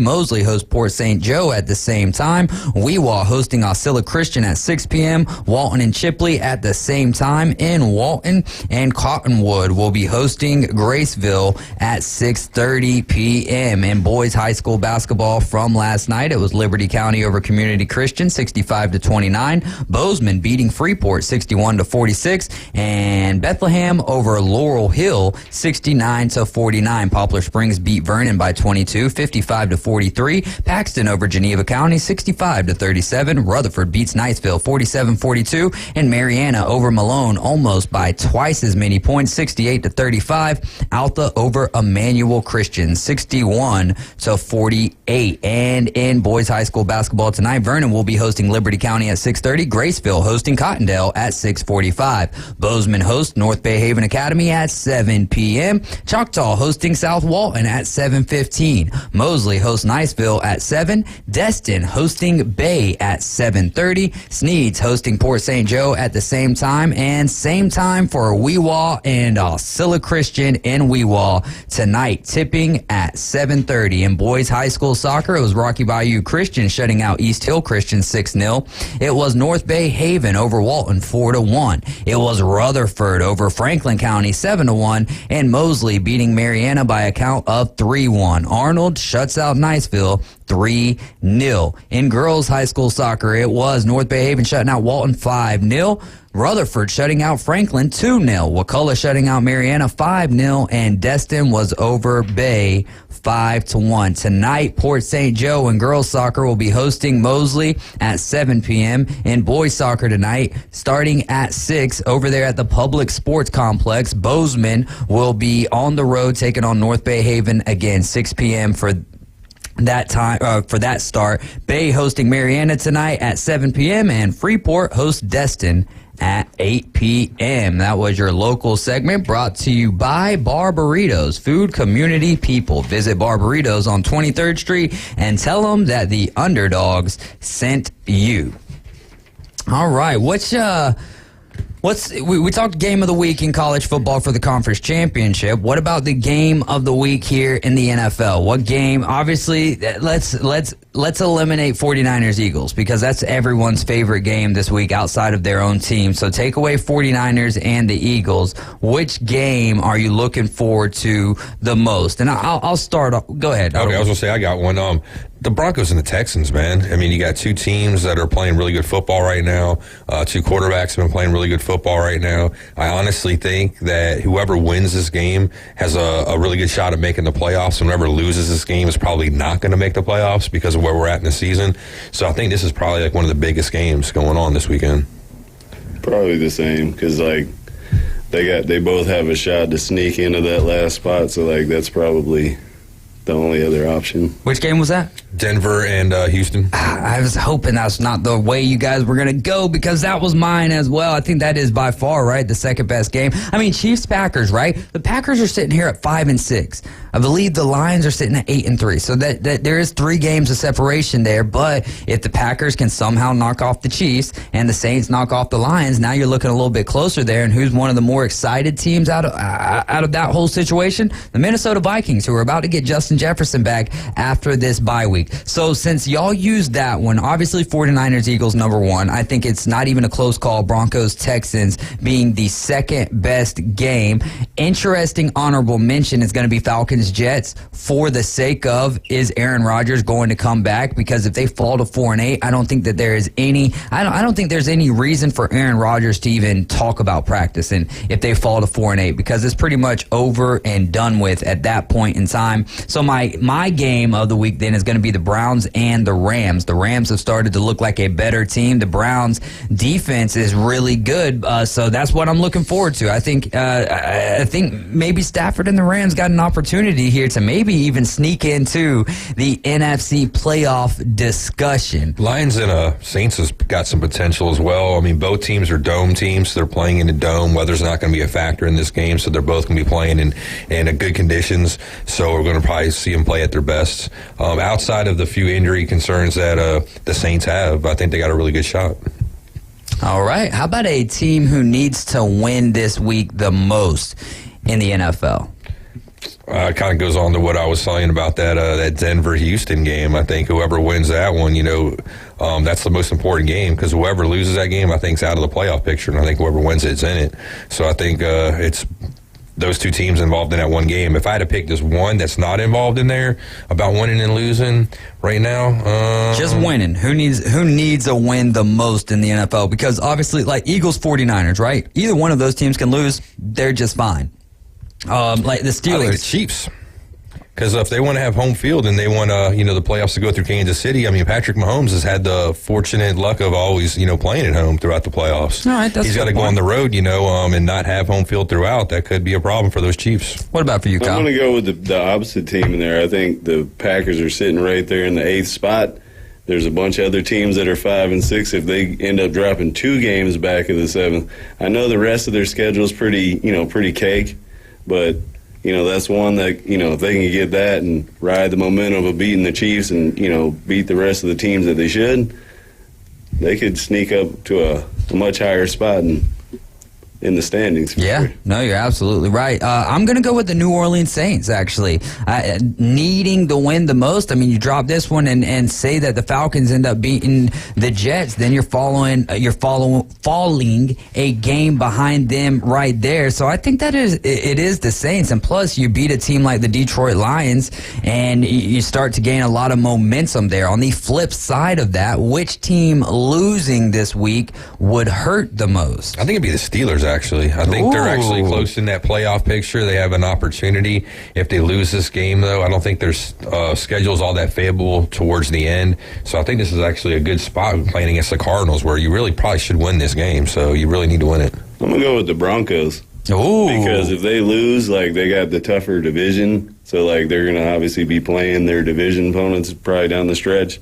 So, the momentum of their streak that they got going, if it gets crushed against a team that, starting the season, most people thought the Texans were an easy win. They're going to be like, oh, we're back in it. Yeah. No, we're not. Yeah. I'm going to go with a team who really does need a win, and I don't think that this has very much playoff implications tied to it, but I'm going to go with the Chargers. If you lose to the 2-9 Patriots, that's not good. If you're in a close game and you lose to the Patriots, Staley needs to be gone immediately. Justin Herbert needs to be gone. They're not going to do anything with him, but they need to be thinking about, all right, which direction are we going? And the reason why I say that is if they just lose, badly to the Patriots, or if they just lose the game, then Staley needs to go. But if you're in another situation where Herbert has an opportunity to be clutch and he does not give you that clutch result, how many times can we see it over the course of 3-4 seasons now and still, it's okay though, Justin Herbert, we know he was talented in college. He's definitely starting to get, that leash is starting to get a little too long, and it's like when you're walking your dog and you got one of those let out leashes, we're getting to the very end of that. Yeah, I would kind of agree with that. The only thing I would say about Justin Herbert, though, is I don't want to say how fair that is, but because of the woes that they've had changing coaches and offensive philosophy and stuff like that, it's hard to progress as a quarterback when you're having to relearn an offensive system and play calling and everything year after year after year. And I think if he had some stability with the background that he had in college, I think he probably would be a better pro. I mean, he's right up there. I mean, you have to say the same stuff about Josh Allen then if you're saying it about Justin Herbert. Say he's the Josh Allen. Basically, he's a West Coast Josh Allen. So, I've been saying that about Josh Allen. And Josh Allen, though, he's had the benefit of having the same head coach the whole time he's been there. Now they did have a change of offensive coordinators while he's been there, but for the most part, it's been the status quo. So I just don't want to say it's quite that fair for Herbert. I think if they get the right head coach in there with the right philosophy, he could probably succeed. All right, let's go to our upset of the week in the NFL. Give me a game that you think is going to end in upset, kind of like our dogs and locks, but we just won't have too much time to dive into. I brought it up here earlier. Saints. I think they got a good shot of potentially beating Detroit. Both, like I said, playing in the dome. Both similar, conditions they're used to playing. So I think it fares well for them. All right. Yeah, I was going to say the Saints too. Even though I have the Lions winning, that's probably the best odds of there being an upset of an under. I'll give you two of them. I'll go homer here, and I'll take the Tennessee Titans, who are a 1-point dog, but they're at the house.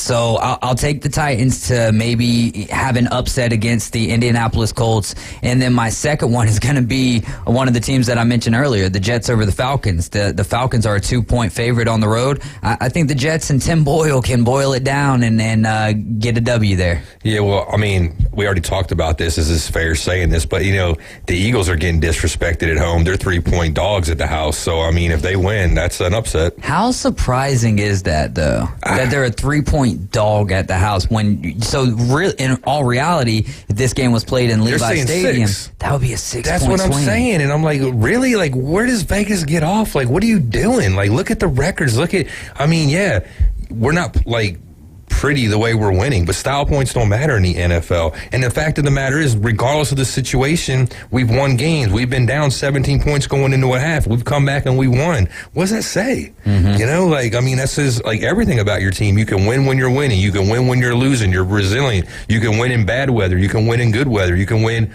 on a track in a dome. You can win, on grass outside. I don't know. I just don't get it. I really don't. How old are you today, Kyle? 38. 38, my man. Any big plans for the what are you doing Sunday with Chef Ross? Sunday, you said, we're right? Going to Donovan's. Yeah, watch the games, play pool. Y'all go hang out with Kyle Albritton up there for his 38th birthday. Today's your actual birthday, though, right? Yeah. Buy him adult beverage. Hey, that's cool, man. Because I think it was Wednesday of last week we had Terry on with us. It was his birthday. That's where I got the idea. I was like, I'm off. I might as well. Yeah, which is cool though, because I think this is the first time that you've ever done an official show, because I was here for Leanne's farewell show. Yeah, that's not that was cool. This is your first time on the microphone here in the new studio. Yes, sir. Yeah. Wow, yeah. It's been a while since we've been here, too. And it's a little bit closer for him, too, being that you stay here on Panama City Beach. No doubt, man. Yeah. Glad to have you in, though, today for your birthday, man. It's awesome, man. Good to see you. Yes, sir. And he's rooting for Mosley to take down Niceville tonight in basketball. Never. Dude, you were going. Go Eagles. You were going hammer when that Mosley-Niceville game. You had a Facebook post. You was not very happy with that. We ain't got enough time to get you started. He's very passionate about all of his teams, even high school. Hey, there you go, man. And that's just keeping it a buck with you. Right on. You guys have been riding with the Afternoon Underdogs this week for Bone Crusher, Kyle Albritton, and Caveman Rick. I'm David Hayes. Don't forget to keep it locked into ESPN Northwest Florida for great football all weekend long. Again, happy birthday to Kyle. And just remember, guys, Jesus loves you, and so do I.